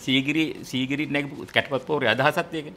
කැටපත් පවුරට එන අය කවි ලියන්න හිතාගෙන ඉන්නේ නැහනේ. ඔළුවේ තියාගෙන කවියක් නමුත් කැටපත් පවුරේ බිතුසිතුවම් දැක්කාම ඒ යවට පරිසරය දැක්කාම කවියක් කොටලා යනවා. ඒ වගේ එකක් මේ මුස්ලිම් ශිෂ්‍යාව උසස් පෙළ පන්ති 2016 නරඹන්න ඇවිල්ලා මම 2017 කැටපත් පවුර කවි සංග්‍රහයක් හැටියට පළවෙනකොට 10 ගානක් කවි වලින් කවි 100ක් විතර ගන්නවා. ඇත්තටම ඒක වාසනාවකට වගේ මමම සංස්කරණය කරපු කැටපත් පවුර සංග්‍රහය 2017.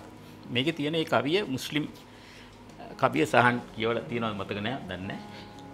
ඒ ශිෂ්‍යාව දකින්නවා ප්‍රදර්ශනය ආරම්භ වෙනකොට එක කුටියක බටහිර පන්නේට ඇඳගත්ත මුහුණු වත්සුණු ගාලා සුවඳ හැමතැනම පැතිරෙනවා මේ විලවුන් සුවඳ ඒ කියන්නේ ඇඳු කොටයි ඒ ශිෂ්‍යාව දකින්න මේ ඒගොල්ලන් පොත් තෝරන පොත් කියවන විදිය ඒ තරුණ පිරිසක් තරුණ මේක බලලා කපොතේ කවරේ බලලා කියන ඊයා මේක සිංහලීස් එහෙම කියලා නිකන් ඒක කියවන්නේ නැහැ එතකොට ඒකෙන් අපි අර ඒ පාඨක පිරිසේ හිස්කමක් දකින්න මේක කවරේ විතරයි දකින්නේ. ඒගොල්ලන් ඇතුළත කියවන්නේ. එමෙ කියලා පොත් රාක්කය ආයි තියනවා.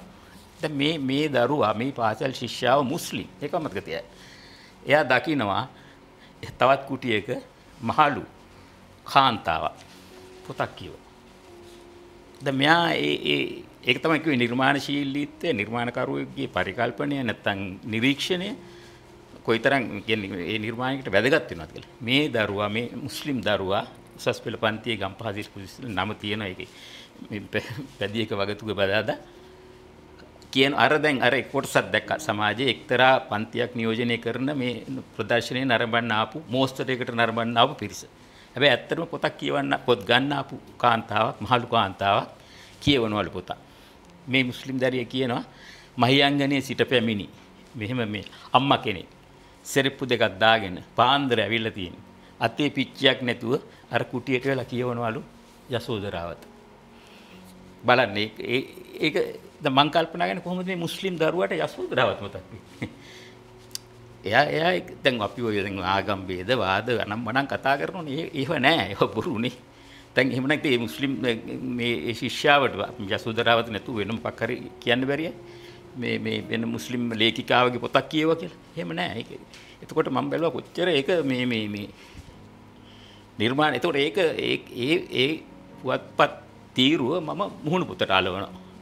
එතකොට ඒකෙන් මම දකිනවා ඒක විශාල පිරිසකට යනවා. ඒක තමයි දැන් මේක තියෙන ඔබ අහපු එකට හොඳ පැත්ත. නේ පුවත්පතකට මේ ප්‍රතිචාර ලැබෙන මේකට ඇත්තටම බොහෝ දෙනා කියවලා තිබුණා අපූර්ව කවි සංකල්පනා කියලා. මම ඒක ඒ මුහුණු පොත ප්‍රතිචාර ඔක්කොම අභිභවා මට අද උදේ ලැබුණු මහාචාර්ය විමල් දිසානායකගේ ප්‍රතිචාරයට කිට්ටු වෙන්න බෑ. මොකද එතුමා කවිය පිළිබඳ විශේෂඥයෙක්, කවිය පිළිබඳ රස විඳින්නේ, නව කවිසරණී සංස්කාරකතුමා. එතුමා කියන මේ කවිය ඊටාම පවර්ෆුල් කියලා තියෙනවා. මේ බොහොම ප්‍රබලයි. ඒ වගේම මේ ප්‍රචාරාත්මක නොවි මේ දැරිය මේ කවිය ඒ පන්ති දෙක ස්තර දෙක මේ කවියෙන් කියනවා කියලා. ඉතින් මුහුණු පොත ඒ වගේ යහපත් දේවල්ට ඉඩ තියෙනවා. ඉතින් මම දකින්නේ ඒක අර ප්‍රතිරූප බිඳ වැටෙනවා කියන්නේ දැන් මේ ළමයා කවුරුකත් දන්නේ නැහැ. ප්‍රතිරූප හැදුනා මෙතන. ප්‍රතිරූප මහා විශාල ප්‍රතිරූප තියෙන අයගේ කවි ඒකේ ගියාට ඒගොල්ලන් බොල් කවියෝ කියලාත් ඔප්පු කරනවා සමහර වෙලාවට. මේ වගේ කෙනෙක් ගැන මේ අපි දැන් මහාචාර්ය විමල් දිසානායක කියන්නේ මේ වගේ නිර්මාණකරුවන් මේ එලියට දැක්වීම ඒගොල්ලන්ගේ නිර්මාණයක් හඳුනා දීම ඔහු මට ස්තුති කරනවා. මම මට නෙමෙයි අත්‍තරම පුවත්පතට තමයි ඒ ගෞරවය යන්න ඕන. පුවත්පතේ චන්ද්‍රිකා තමයි මේ ඒ සංස්කාරකවරිය චන්ද්‍රිකා විජේසුන්දර එයා තමයි ඒක තෝරගත්තේ. මම කිව්වා මේ මම පොඩි හැඳින්වීමක් කරලා ඒ කවිය ඇරි. ඉතින් ඒකට චිත්‍රයක් ඒ වගේ අවස්ථා මේ දුලබ අවස්ථාවක් තියෙනවා. ඉතින් මම ඒකයි කියන්නේ මුහුණු පොත ඉතාම හොඳ ප්‍රබල මෙවලමක් සංනිවේදනයේට සාහිත්‍ය විශේෂ සාහිත්‍ය කවියට නේද ඔකේ මුහුණු පොතේ කෙටි කතා ගියොත් කෙටි කතා කියවන්න හරි දිගයි වෙලාවක් ගත වෙනවා. නමුත් කවියක් එක්මන්ට කියවලා රස විඳින්න පුළුවන්. නැත්නම් මුහුණු පොතේ මේ ඉංග්‍රීසිනුත් තියෙන මම හිතන්නේ බටහිරත් ට්විටර් ෂෝ ස්ටෝරීස් කියලාත් එහෙම තියෙනවා. ඒවා තියෙන ඒවා ඉතින් ඒකට පුරුදු වෙලා තියෙනවා. නමුත් තව කාරණාවක් තමයි අපේ මුහුණු පොත පාඨකයන්ගේ ඒක කොඩි කිව්වා මේ සාක්ෂරතාව මේ අඩුයි. බොහෝ දෙනා දන්නේ ඒක මේ හැන්ඩල් කරන්නේ කොහොමද කියලා දන්නේ නැහැ. සමහරලාට මුහුණු පොත මේ සමාජිකාවන්ට මට එහෙම අත්දැකීමක් මේ ළඟදී කෙනෙක් කිව්වා මේ අලුතෙන් මුහුණු පොතට ඇවිල්ලා එයා ලියනවා කියනවා. ඉතින් අර සහන් කිව්වා වගේ සමහර මුහුණු පොත සමාජිකයෝ ඉන්නෝ මූණු නැහැ. මේ නම තියෙනවා. ඒකට කවුද කියලා දන්නේ නැහැ. ඒවා ෆේක් වෙන්න පුළුවන්. ඒකටත් හොඳ පිළිතුරු දෙනවා. සමහර අය අපේ මේ මම හිතන්නේ සන්නස්ගල කොහෙද මේ දවසක් කිව්වා මූණු නැති එක්කෙනෙක්වත් මං තියාගන්නේ මූණ දාන්න මූණක් නැතුව මේ මිත්‍රය වෙන්න බෑනේ කියලා මූණද සමහර ඒගොල්ලන් මේ හින්දි නළු නිලියන්ගේ පින්තූර දාන්න. එහෙම කොහමද? ඒ වගේ කෙනෙක්ද දන්නේ අර අලුතෙන් ආපු මුහුණු පොත සමාජිකාවට ඉතින් දිගටම හුවමාරු වෙනවා කමෙන්ට් කරනවා මේ පෝස්ට් ගැන. අවසානයේ වෙලාවක මේ ප්‍රේමය ප්‍රකාශ කරනවා. ප්‍රේමය ප්‍රකාශ කරා අර අලුත් සමාජිකාට එයාට තේරෙන්නේ නැහැ මේකේ මේ මොකද්ද කියලා මගෙන් අහනවා මේ බුද්ධි මට කියන්න මේකේ කොහොමද මේකෙන් ගැලවෙන්නේ මේ අන්ෆ්‍රෙන්ඩ් කරගන්නවත් දන්නේ නැහැ. ඉතින් සාක්ෂරතාව පිළිබඳ එහෙම ප්‍රශ්න තියෙනවා. ඉතින් එතකොට ඒක කොටසක් මේක මහා මේ සංකීර්ණ මේ මිනිස්සුන්ගේ ජීවිතවලට සංකීර්ණව බලපාන මේ භයානක මෙවනමක් එක වෙලාවක. ඇත්ත දැන් අපි දැන් අර ගමනාගමනය ගත්තොත් එහෙම මේ අන්තර්ජාලය දක්වා පැමිණි ගමනාගමනය ගත්තාම මේ සමහර දීර්ඝ ක්‍රියාවලි කෙටි ක්‍රියාවලි බවට පත් කිරීම හරහා එහි විකාශනය වැඩි වුණා. දැන් 1947 විතර ට්‍රාන්සිස්ටර් එක හොයාගත්තයින් පස්සේ තමයි මේ සියලු පෙරලිකාරකම් සිද්ධ වෙන්නේ. ඊට පස්සේ සංයුක්ත පරිපත සිලිකන් චිප් වලට ඇවිල්ලා පස්සේ දැන් ලැප්ටොප් එක ඇවිල්ලා 2010 විතර වෙනකොට පාම් टॉप එකට එනවා. පාම් टॉप එකක් ඉස්සර අතේ තියාගෙන ඉන්නවා කියන්නේ හරි ප්‍රබල දෙයක්. ඊට පස්සේ පාම් टॉप අතුරුදහන් වෙලා හැම ජංගම දුරකථනයකටම ඒ පහසුකම් ටික එනවා. ඉතින් මේ විදිහට ගත්තයින් පස්සේ මේ sannivedanaya මහ විප්ලවීය වෙනසක් සිදුවමින් යන කාලවකවානුවක දැන් අර දීර්ඝ ලියමන් වලට තියෙන ඉල්ලුම සහ කෙටි ලියමන් සඳහා දැන් දීර්ඝ ලියමනක් ලියවීමට වැඩිය සහන් මම හිතන්නේ කෙටි ලියමනක් ලියන එක අභියෝගාත්මකයි.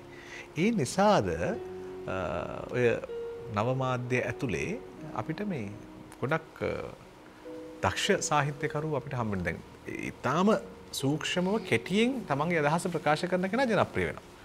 දීර්ඝ ලියමන් ලියන්න ගියන් පස්සේ ගොඩක් වෙලාවට කියවන ප්‍රමාණය අඩු වෙනවා. මෙන්න මේ අභියෝගය සහ සාහිත්‍ය අපි කොහොමද ගලපා ගන්න නවමාධ්‍ය ඇතුලේ? ඒකේ වෙනවා වජිර මේ කොහොමනත් නවමාධ්‍යවල ලියමන් අතිශය කෙටි විය යුතුයි. ඒකට අපිට හොඳම උදාහරණයක් Twitter. Twitter අකුරු වල සීමාවක් තියෙනවානේ. ඒතර ඒ අකුරු සීමාව ඇතුළත ලියන්න ගියම තමයි අපිට අභියෝගය එන්නේ. අපි Facebook ඇතුලේ මාගල් ලියලා Twitter එකට ගිය ගමන්ම ලොකු අසිරුතාවකට එනවා. ඒක එක හේතුවක් වෙනවා මේ ජංගම දුරකථනවල තියෙන ස්වභාවය අනුව සමහර අයට මේ පෙන්නන විදිහ.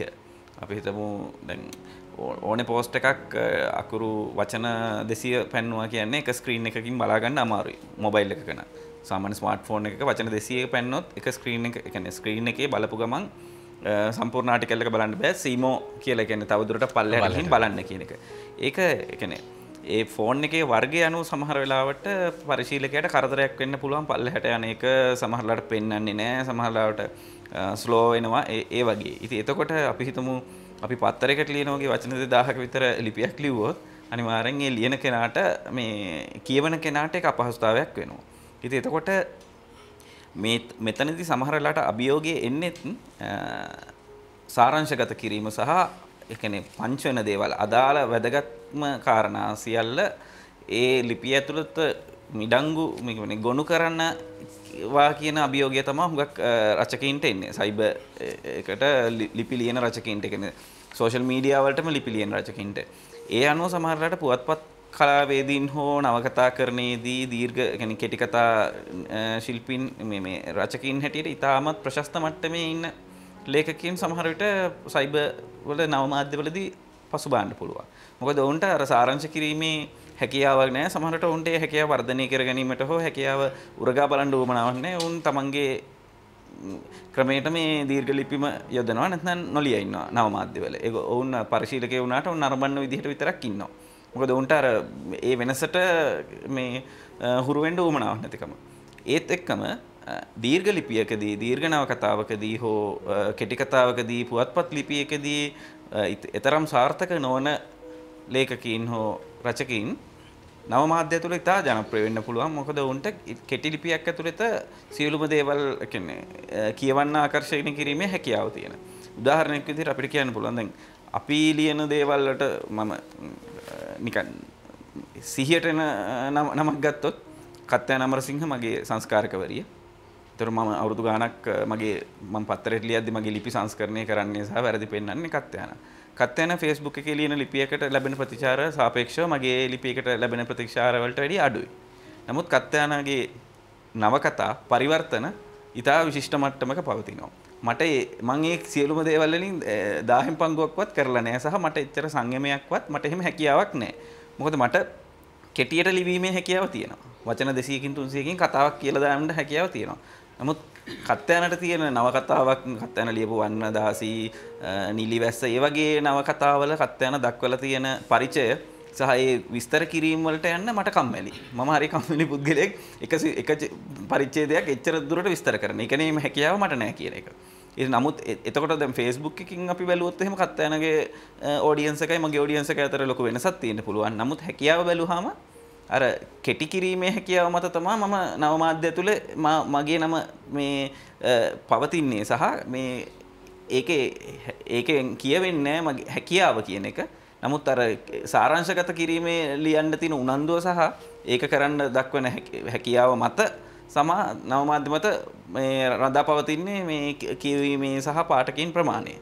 පාඨකයන් වැඩි හරියක් කැමති වෙන්නේ ඒ දෙයට. හැබැයි ඒකේ ඒ දේවල් නොකරනවා කියන්නේ සමහරට නොහැකියාව නෙමෙයි. සමහරව කැමති නැහැ එහෙම කෙටි කරලා ලියන්න. අපි දුන්න නන්දන වීරරත්න මම දකින්නේ නැහැ. නන්දන වීරරත්න කියන්නේ රාවයේ හිටපු ඉතා විශිෂ්ට මට්ටමේ ලේඛකයෙක්. එතකොට නන්දන වීරරත්න සමාජ මාධ්‍ය ජාල වලට ලියන්නේ රාවයේ ලියපු ප්‍රමාණයම ආටිකල්. හැබැයි නන්දන කවදාවත් සමාජ මාධ්‍ය ජාල වෙනුවෙන් මං හිතන්නේ කෙටි කරනවා කියලා. නමුත් ඔහුගේ ලිපියේ කන්ටෙන්ට් එක කියවලා බැලුවොත් අපි දන්න හින්දා ලේඛකයා කවුද කියලා ඒ අර 90 දශකයේ මුල භාගයේ හිටපු නන්දන වීරත්නම මේ ලිපිය ඇතුලේ අපිට කියව ගන්න පුළුවන්. ඇත්තටම දැන් මේ කෙටි ලියමන් සහ දීර්ඝ ලියමන් අතර තියෙන කතා බහේදී මේ දැන් කෙටි ලියමන් ඇයි නොලිය වෙන්නේ? ඒ කියන්නේ සංක්ෂිප්ත කිරීමට තියෙන අකමැත්තද එහෙම නැත්නම් නෑ ඒක වජිර මට හිතෙන්නේ ඒක ඒ ලියන ලියවිල්ලේ ස්වභාවයන්. දැන් සහන් කත්යානාගේ දීර්ඝ ලියවිලි පුවත්පත් කලාපේදිනියක් විදියට ඒක මුහුණු පොතට ආවම හෝ ලැබෙන ප්‍රතිචාරات ඔහුගේ තීරුවකට ලැබෙන ප්‍රතිචාරات අතර සංසන්දනයක් නම් ඒ තීරුවේ ස්වභාවය තියෙනවනේ. ඒකට නිශ්චිත වචන ගානක් ඒක ඇතුලේ තමයි ඔහු ලියන්නේ. ඉතින් දැන් මුහුණු පොත ඔහු මම හිතන්නේ පුවත්පත් වලට කලින් ලිව්වා කියලා කිව්වා මම ලක්බිමට එහෙම. නමුත් ඒ දායකත්වයට වඩා මේ මුහුණු පොතේ දායකත්වයේ ඔහු වටා විශාල පාඨක පිරිසක් එකතු කරගත්තා. ඒක ඊටාම පැහැදිලි. මොකද මම සහන් කසීර වික්‍රමසිංහ දකින්නේ මුහුණු පොතේ මුල් අතට. ඔග්ගලික මමත් සහන් අඳුරගන්නේ මුහුණු පොතෙන්.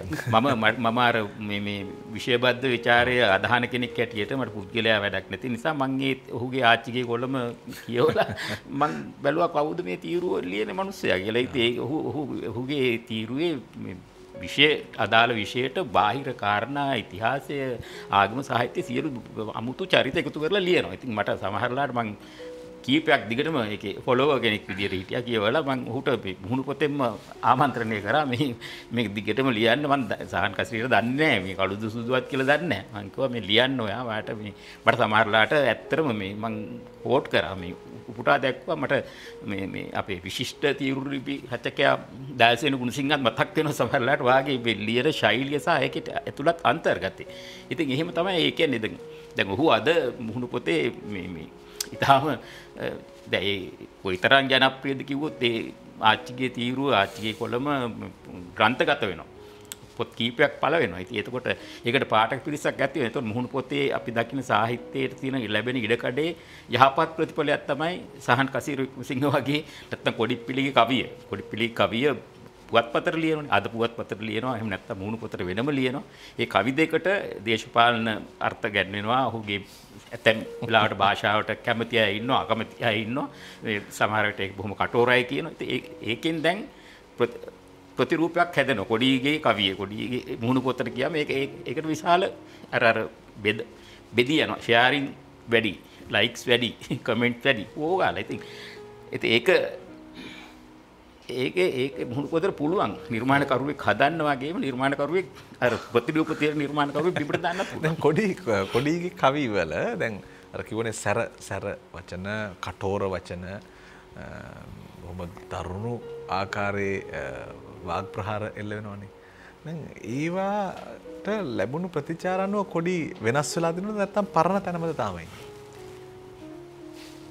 මං හිතන්නේ එහෙම ප්‍රතිචාරත් එක්ක අපේ සමහර දේවල් හදාගන්න ඕන සහ මං හිතන්නේ මං හදාගත්ත දේවලුත් තියෙනවා. මේක ඇතුලේ මං ඉස්සෙල්ලත් කිව්වා වගේ මේක ඇතුලේ අපිට දුවන්න පුළුවන් සීමාව කොච්චරද කියලා අපිම තීරණය කරගන්න ඕනනේ. දැන් අපිට මේක ඇතුලේ අසීමිතව නිදහසක් තියෙනවා කියලා අපිට ඕන විදියට ලියන්න ගියොත් අපි තේරුම් ගන්න ඕන අපිම තමයි මේ ඒකෙන් අමාරු වැටෙන්නේ කියලා. ඒක නිසා ප්‍රතික්ෂේප වෙනවා. මම හිතන්නේ ඇත්තටම මම නම් ලැබෙන ප්‍රතිචාර සහ ඒ දේවල් එක්ක මගේ ගමන හදාගත්ත කෙනෙක්. මම කොහොමත්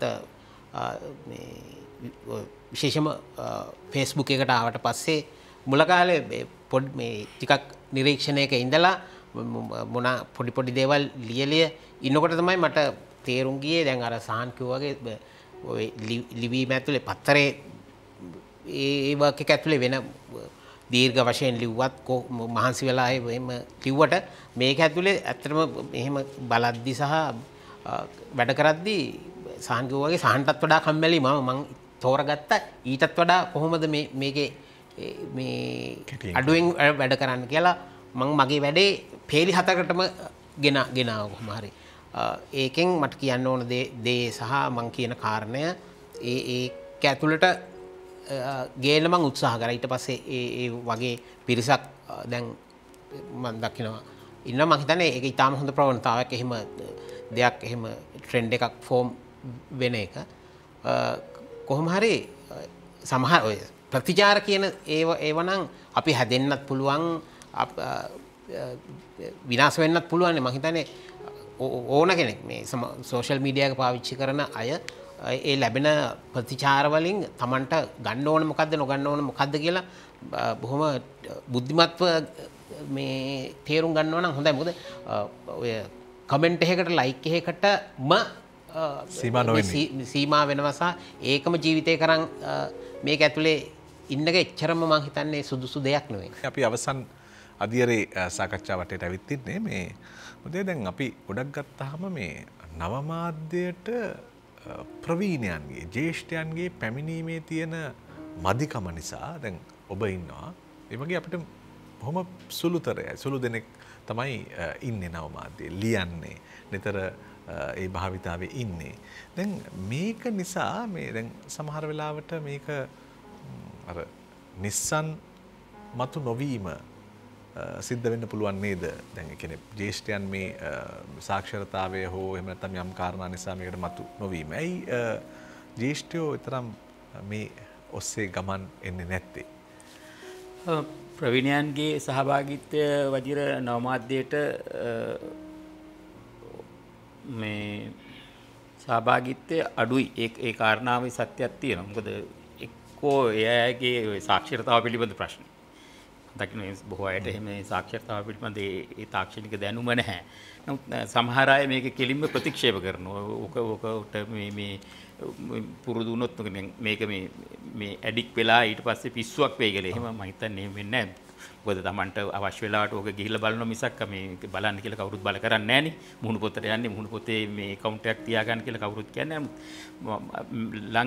මෑත කාලේ හැබැයි සමහර ඇතැම් ප්‍රවීණයෝ විශ්වවිද්‍යාලවල අපි දන්න අපේ මිත්‍රයෝ මහාචාර්යවරු ඒ අය මේ මුහුණු පොතේ ඉන්නවා. සමාජික ඒ අය මේකට දායක නොවුනත් ඒ අය අඩු ගානේ අනිත් අය ලියන කියන දේවල් නිරීක්ෂණය කරන මට්ටමට පත් වෙලා තියෙනවා කියලා මම දකිනවා. දැන් මේ කාලයකට පෙර මහාචාර්ය සුනිල් ආරියරත්න මුහුණු පොතේ හිටියේ නෑ. නමුත් දැන් ඉන්නවා. ඒ කියන්නේ මේ අපිට තවදුරටත් මේක අවරගණය කියලා ප්‍රතික්ෂේප කරන්න බැරි තැනකට ඇවිල්ලා තියෙනවා. ඒ තැනට මේක පත් වෙලා තියෙනවා. මොකද ඒක ඒ තරම් වේගයෙන් දැන් ලෝකයේ විසින් මේක ඒතෙන්ට මේ පත් කරලා තියෙන. ඒ නිසා අපිට ඒකේ ලෝක ප්‍රවණතාවයෙන් ඈත් වෙලා ඉන්නත් අමාරුයි. ඉතින් මම කිව්වේ මහාචාර්ය ආරියරත්න වගේ කෙනෙක් මුහුණු පොතේ අපිට දකින්න ලැබෙන ඔහු බොහෝ දේවල් ඔහු කියවනවා.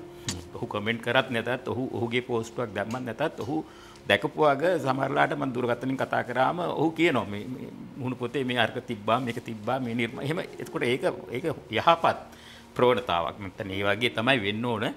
ඔය ප්‍රවීණ කියලා ඇතම් ප්‍රවීණ කවියෝ කිවිඳියෝ ඉන්නවා. මම හිතන්නේ කිවිඳියෝ විශේෂයෙන් ඉන්නවා. ඉතින් මේ ඒ භාවිතය ඒක පොට්ටුවක හඳුනා ගන්න එක ඒ තරම් ප්‍රශ්නයක් නෙමෙයි. මම හිතන්නේ ඊට පස්සේ ඒකෙන් ඔවුන් දැනුවත් වෙනවා. ඔවුන් සමාජය පිළිබඳ මේ ට්‍රෙන්ඩ්ස් ටික දැනගන්න කොහොමද වෙන්නේ මේ කවි මේවා යන කවිද මේවා යන මේ දේශපාලන මතවාද මේ ඒකපාක්ෂිකද නැත්නම් මේ මධ්‍යස්ථව දකින්න පුළුවන් අය ඉන්නවද? ඒ වගේ එහෙම මේ නැත්නම් විශ්වවිද්‍යාල ආචාර්යවරු දේශපාලන බදාගෙන ඉන්න අයත් ඉන්නවා. මේ මුණු පොතේ ඒගොල්ලන් ඊට එහා කතා කරන්නෙම නැහැ. ඉතින් ඒ ප්‍රවීණයෝගේ සහභාගීත්වය මඳයි කියලා කිව්වට මම හිතන්නේ ඒක ක්‍රමයෙන් මම හිතන්නේ ඉදිරි කාලයේදී අපි යහපත් මේ විය යුතුයි නේද? ඒක කියන්නේ අඩුතරමේ Tamanට නොහැකි නම් අපි කියමු විශිෂ්ට කවියෙක් නම් ඔහුට නොහැකි නම් අඩුතරමේ Tamanගේ මුණුපුරෙක් හරි පොතෙක් මාර්ගෙන් හරි Tamanගේ නිර්මාණය මේ තුරට රැගෙන ඒමත් අවශ්‍යයි. ඒක තමයි වෙන්න ඕන. නමුත් ඒක මම හිතන්නේ අපේ දේශීය මේ ඔය අන්තර්ජාල සමාජ මාධ්‍ය ජාලය ආශ්‍රය කරන අයටත් වඩා සමහරවිට අපේ විදේශගත ශ්‍රී ලාංකිකයෝ මම දකිනවා ඒ අයගේ තියෙනවා මේ ඊයේ මම දැක්ක සිඩ්නි නුවර මේ සිංහලයෝ ශ්‍රී ලාංකිකයෝ ගේ සිනුවර කවිමඩුව සිංහල කවිමඩුව කියලා මේ සමහර දැන් ඉතාලියේ ඉන්න මම දන්න මිත්‍ර කණ්ඩායමක් මට කිව්වා ඒගොල්ලන් මේ වාර්ෂික පාත්වන මුහුණු පොත සම්මාන උළෙලා. ඒ කියන්නේ ඉතාලියේ ඒගොල්ලන් මුදල් හදලා ඒක මුදල් හදලා මේකට ආයෝජනය කරලා වර්ෂයකට වතාවක් ලංකාවට ඇවිල්ලා සම්මාන දෙනවා මුහුණු පොතින් සියලුම ශානර කවි කෙටි කතා විචාර මේ සැරේ අලුතෙන්ම විචාර හඳුන්වලා දෙනවා. තාම වටිනවා. ඉතින් ඒ වගේ මේක මේ ඒ ප්‍රවීණයෝගේ සහභාගීත්වය ඇයි කියන කාරණාව මට නම් ඒකවත් දන්නේ නැහැ. අයෝ මැලි මේකට එකතු වෙන්න මේක අඩු ගන්න දකින්නවත් අර මේ එහෙම මේ හැබැයි ඇතැම් විශ්වවිද්‍යාලවල මම දන්නවා පේරාදෙණියේ කැලණිය සහ කොළඹ යවදනපුර සෑහෙන මේ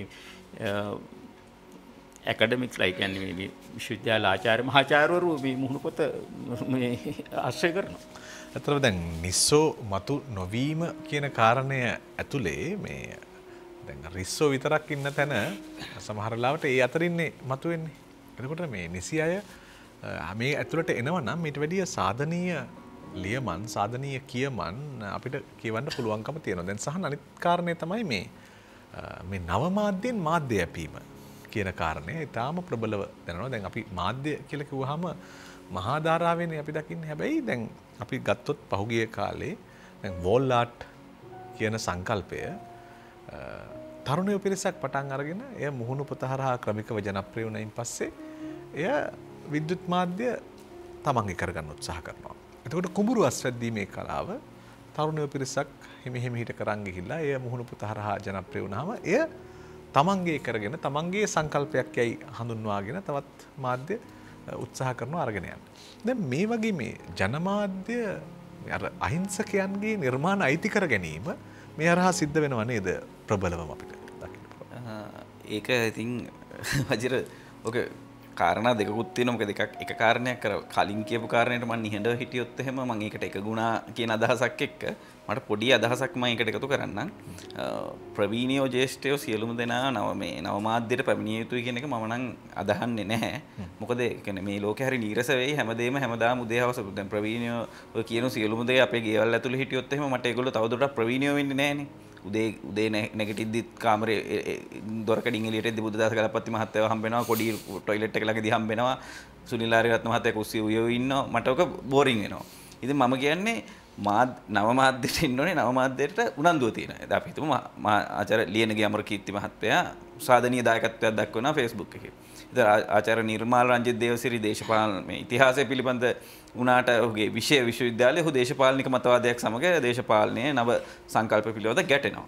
ඉතින් මට හිතෙනවා නව මාධ්‍ය සියලුම දේවල් ඇවිල්ලා අපහු අපි Facebook එකටත් වුණාම අවුරුදු කාලෙට ඇවිල්ලා අමිතා වැදිසිංහ කන්ද උඩින් සඳ පායන ලීලා කියන්න ගත්තාම රෝහණ බද්දගේ මහත්තයා ඇවිල්ලා අවුරුදු ගැන කියන්න ගත්තාම මේ අපි අර ජාතික රූපවාහිනිය ස්වාධීන රූපවාහිනිය සහ සියලුම නාලිකාවල පුවත්පත්වල අතිරේකවල බලන සියලුම දේවල් Facebook එකෙන් ගත්තොත් Facebook උත් නීරස වෙනවා.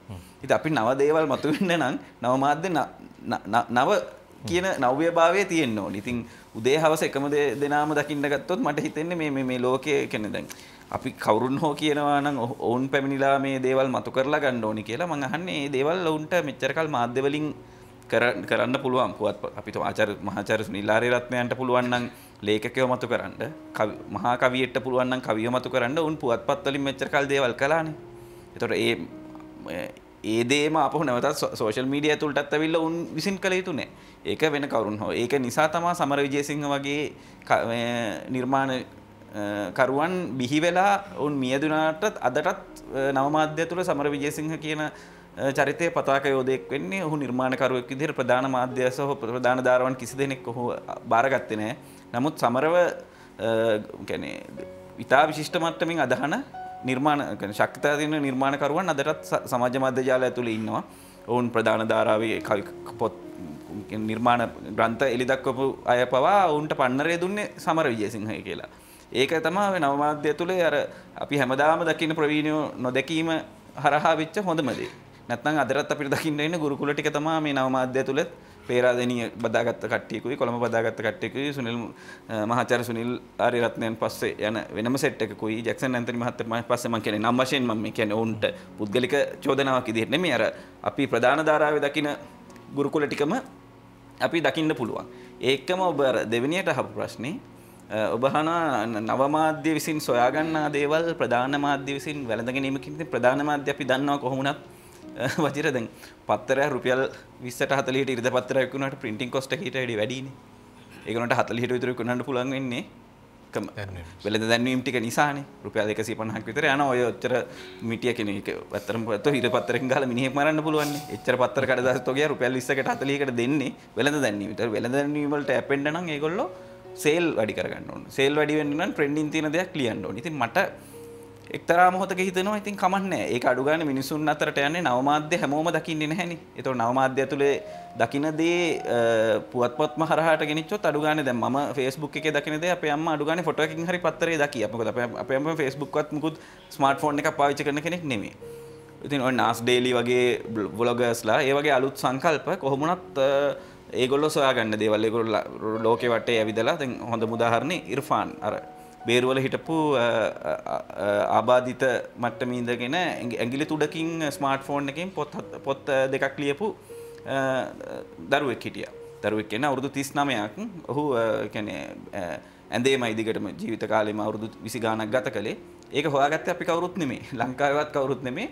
නාස් ඩේලි කියන බ්ලොගර් ලෝකෙ වටේ ඇවිදින එක්කෙනෙක් ලංකාවට ඇවිල්ලා යා ලිව්වා සැබෑ කීබෝඩ් වීරයා ඉන්නේ ලංකාවේ බේරුවල කියන ගමේ කියලා. ඉතින් එයාගේ බ්ලොග් එක බැලුවට පස්සේ තමයි පුවත්පත් ඔක්කොම උනන්දුනේ කවුද මේ ඉර්ෆාන් කියලා හොයන්න. ඉර්ෆාන් ඒ සියලුම දේවල් වලින් මාස 6ක් විතර ඇතුළත ඉර්ෆාන් මේ ජීවිතයෙන් සමුගත්තා. ඔහුගේ රෝගී තත්ත්වෙ හින්දා. නමුත් ඔහුට සියලුම මාධ්‍ය අවධානය හම්බුනේ අර නාස් ඩේලි කරපු වීඩියෝ එක නිසා. ඒක ඒ ලිපිය ඒ කියන්නේ පුවත්පත් කීපකින් ලිපි ලිව්වා. ලක්බිම් පත්තරේ ලිපි ලිව්වේ මම අදටත් මම හරි තෘප්තිමත් වෙන මගේ ජීවිතේ ලියපු හොඳම ලිපිය ඇහුවොත් මම කියන්නේ ඒක කියලා. කියන්නේ මම මිනිස්සෙගේ හිතට සතුටක් ගෙන දෙන දෙයක් කරන්න පුළුවන් වෙනවා. මොකද ඉර්ෆාන්ගේ තාත්තා කිව්වා ඔහුට හම්බෙන්න ඕනේ සියලුම අවධානය හම්බුනේ ජීවිතයේ අවසාන මාස 6දී කියලා. පොත් ලියලා අවුරුදු ගාණක් ගිහින්. ඉතින් මට හිතෙනවා අර මහා ධාරාව ඇතුලේ විකුණගත්තත් කමක් නැහැ.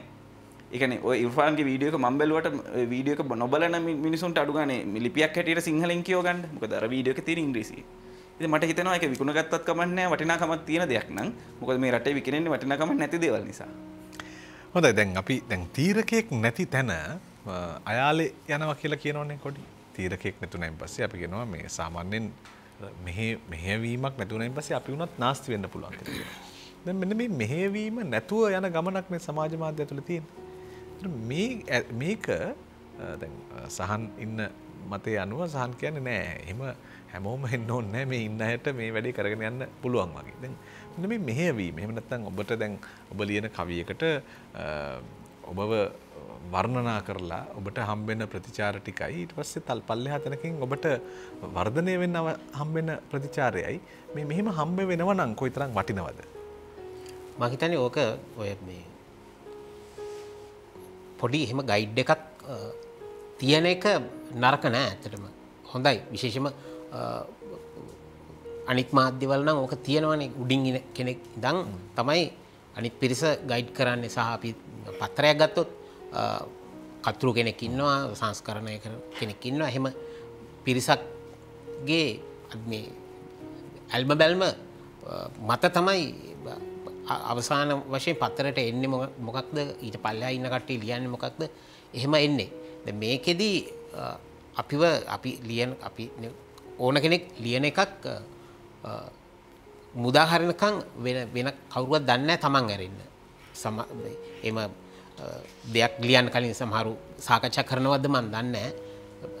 බොහෝ දෙනෙක් හිතුණු ගමන් එහෙම තමන්ගේ එකක් දානවනේ.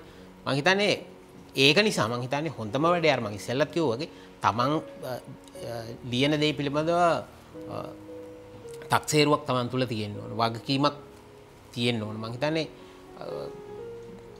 මේක එහෙම දෙයක් දාලා සමාජය තුළට විනාශයක් වෙනවට වඩා ඒක නොලිය ඉන්න එක මං හිතන්නේ ඇත්තටම හොඳයි. සමහර දේවල් අපි මොකක් හරි දෙයක් ඔළුවට ආවම උද්වේග කර ආවේගශීලීව එහෙම අදහසක් මොකක් හරි ගොනු කරත් ඊට පස්සේ කල්පනා ටික වෙලාවක් ඒකත් එක්ක ඉද්දි හිතනවා මේක දැම්මොත් මේ විදියට ටිකක් මේ අපි යම් කිසි කෙනෙක් ඉලක්ක කරලා නැත්තම් දෙයක් ආයතනයක් එහෙම ඉලක්ක කරලා මේක ලිව්වොත් වෙන්න පුළුවන් පොඩි නිකන් අවුලකට යයිද එහෙම අර තමන් තුළම ඒක එන්න ඕන. මං එහෙම සමහර ලියපු සෑහෙන ප්‍රමාණයක් ආපස්සට ගත්ත අවස්ථා තියෙනවා. මං හිතන්නේ මේක ඇතුලේ වගකීම සහ තමන් පිළිබඳව තක්සේරුව මේ ලියන දේ පිළිබඳ තක්සේරුවක් සහ ඒකෙන් සමාජයට වෙන්න පුළුවන් ප්‍රතිඵලය ගැන හොඳ අවබෝධයක් තියෙනවා නම් මම හිතන්නේ ඔය ගයිඩ් එකක් තමන්ම හදාගන්න අඩුතරම තමන්වත් හදාගන්න. එතකොට මේ වාරණය සහ සීමා බන්ධන පැනවීම යුතුද සමාජ මාධ්‍ය නිදහස් ප්‍රකාශනය අඩුතර මෙතනවත් තියෙන්න ඕනද ඔබතුමන් විශ්වාස කරන්නේ කොහොමද?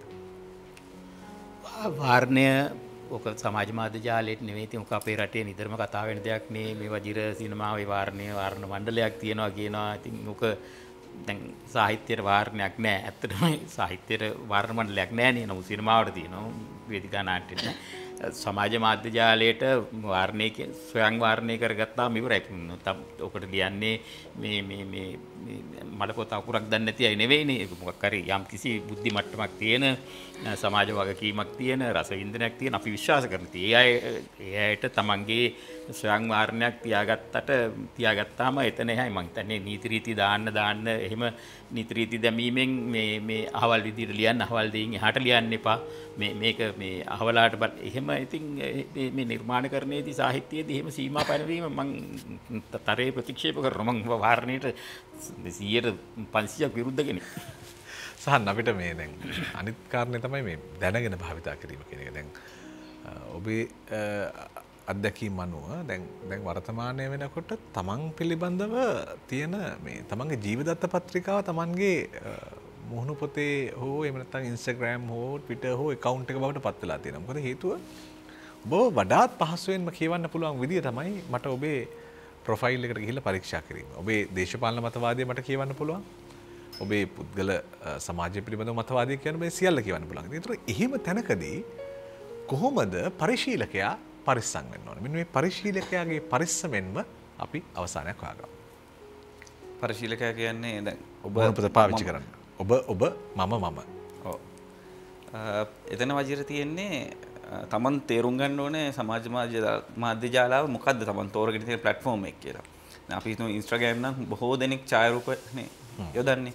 ඒ ඡායාරූප යෙදීම හරහා මං හිතන්නේ බොහෝ දුරට බලපෑමක් ඇති වෙනවා සහ විරෝධතා එල්ල විය හැකියි කියලා. ප්‍රවණතා තියෙන්න පුළුවන්. නමුත් අඩුයි. අපි සෝෂල් මීඩියා ඇතුලේ අපි හිතමු දැන් අද අපේ මාතෘකාව නව මාධ්‍ය සාහිත්‍යය.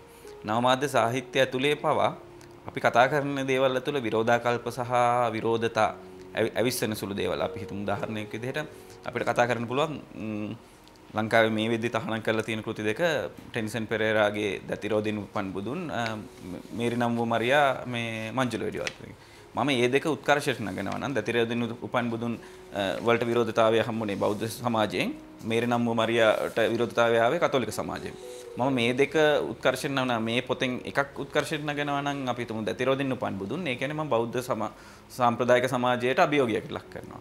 ඉතින් එතකොට මම දැනගන්න ඕනේ මගේ මම පරිශීලනය කරන දේවල් සහ මට ඒ හරහා එන විරෝධතාව.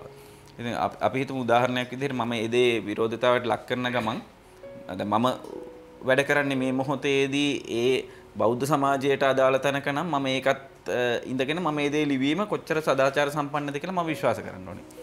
මම මේ වෙනකොට රැකියාව කරන්නේ මූල්‍ය ආයතනයක. ඉතින් පහුගිය අවුරුදු 15 තිස්සේ මම වැඩ කරන්නේ පළවෙනි රැකියාව සිට මූල්‍ය ආයතනයක. මම කවදාවත් මූල්‍ය ආයතන හෝ ආර්ථිකයේ සහ ඒ වගේ දේවල් ගැන කිසිම දෙයක් පුවත්පතකට හෝ සමාජ මාධ්‍ය ජාලවලට ලියන්නේ නැහැ. ඒක මගේ ප්‍රතිපත්තිය. මට කවුරුන් හෝ බලපෑම් එල්ල කළා නැහැ. නමුත් මම මගේ රැකියා ආයතනයට යම් ගැටණයක් ඇති කළ හැකි දේවල් සහ රැකියා ආයතනයේ මගේ සේවා ආයතනයේ විසින් ප්‍රශ්න කළ හැකි දේවල් චෝදනාවක් ආවොත් මම ලියන්නේ නිර්නාමික පැමිණිලි ඕන තරම් දේවල් ඇවිල්ලා තියෙනවා සාහිත්‍ය කලාව සහ ක්‍රීඩා සම්බන්ධව මම ලියන දේවල් ඒවා මගේ රැකියා ආයතනයට කිසිසේත්ම අදාළ වෙන්නේ නැහැ. උන් ඒවා කිසිම ආයතනයකට අදාළ වෙන්නේ නැහැ. මොකද මම ක්‍රීඩාව පිළිබඳ දක්වන මත අපි හිතමු මම කියනවා ලංකාවෙන් බිහිවෙච්ච විශිෂ්ටතම මලල ක්‍රීඩිකාව සුසන්තිකා නෙමේ දමයන්ති දර්ශා කිව්වොත් ඕක පිළිබඳ කවුරුන් හෝ කේන්ති අරගෙන මම වැඩ කරන ආයතනයට පැමිණිලි කළොත් ඒක ඒගොල්ලන්ගේ කිසිම දෙයකට අදාළ වෙන්නේ නැහැ. නමුත් මම ලංකාවේ මහ බැංකුව පිළිබඳ හෝ ආර්ථික ප්‍රතිපත්තිය පිළිබඳ විවේචනයක් කරලා කිව්වොත් එහෙම මේ අවස්ථාවේදී මේකේ ලයිසන් එක නවත්තපු එක වැරදි මේ ආයතනයේ ලයිසන් එක ගත්තේ වංචනිකව කියලා ඒක මගේ ආයතනයට බලපෑමක් ඇති වෙනවා. ඉතින් තමන් දැනගන්න ඕනේ තමන් සෙල්ලම් කරන්නේ මොන ක්‍රීඩාව ඇතුළේද කියලා. ටේබල් ටෙනිස් ගහද්දි හෙල්මට් දාන්න බෝල් ගාඩ් දාන්න ඕනේ නැහැ. හැබැයි ක්‍රිකට් ගහද්දි හෙඩ්ජියර් දාන්න ඕනේ බෝල් ගාඩ් දාන්න ඕනේ. ඉතින් නැතුව ටේබල් ටෙනිස් ගහන විදිහට ක්‍රිකට් ගහන්න ගිහින් ලෙදර් ගහන්න ගිහින් තුවාල කරගන්නවාද සහ මේ හෙඩ්ජියර් දාගෙන බෝල් ගාඩ් දාගෙන ටේබල් ටෙනිස් ගහන්න ඇවිල්ලා විහිළුවක් වෙනවාද කියන එක පරිශීලකයා අතේ තියෙන ප්‍රශ්නයක්. ඒක Taman තීරණය කරන්න ඕනේ. දැන් තවත් නීති රීති වැඩි ක්‍රිකට් වලට. හොඳයි. ඇත්තටම දැන් ඕනම මාධ්‍යයක් සහන් හොඳ තැනක් අපිට දුන්නේ. ඒ පිටිය තේරුම් අරගෙන ඒ පිටියට හරියන විදියට නිර්මාණ කරනවා නම් සාහිත්‍ය නිර්මාණ කරනවා නම් එය කිසි ප්‍රශ්නයක් නැහැ. ඇත්තටම මේ නව මාධ්‍යත් සාහිත්‍යයක් විදියට පරිශීලනය කරන්න අපි හුරු වෙනවා නම් ඒක ඇතුලේ තියෙන කලාව, ඒක ඇතුලේ තියෙන ආර්ට් එක තේරුම් ගන්න පුළුවන් නම් අපිට නව මාධ්‍ය අලුත් අත්දැකීම් හොයා දේවි. අපි බොහොම ස්තුතිවන්ත වෙනවා මේ සංකතනයට සංවාදයට එකතු වුණාට. බුදුදාස කලප්පත්ති ප්‍රවීණයාට බොහොම ස්තුතියි. ඒ වගේම සහන් ඔබටත් ස්තුතියි. ප්‍රියන්ත කොඩිපිලි ඔබටත් ස්තුතියි අද පැමිණියාට. ඉතින් ලිවිසරි ප්‍රේමය තුළ අපි සාහිත්‍යයේ විවිධ අංගයන් පිළිබඳව විවිධ අංශයන් පිළිබඳව සාකච්ඡා කරනවා. අද නව මාධ්‍ය, තවත් දවසක කෙටි කතාව, ඊට පස්සේ නව කතාව, කවිය, එතකොට විවිධාකාරී රටවල් හා බැඳුණු සාහිත්‍යාංග, චීන සාහිත්‍ය වෙන්න පුළුවන්, රුසියානු සාහිත්‍ය වෙන්න පුළුවන්.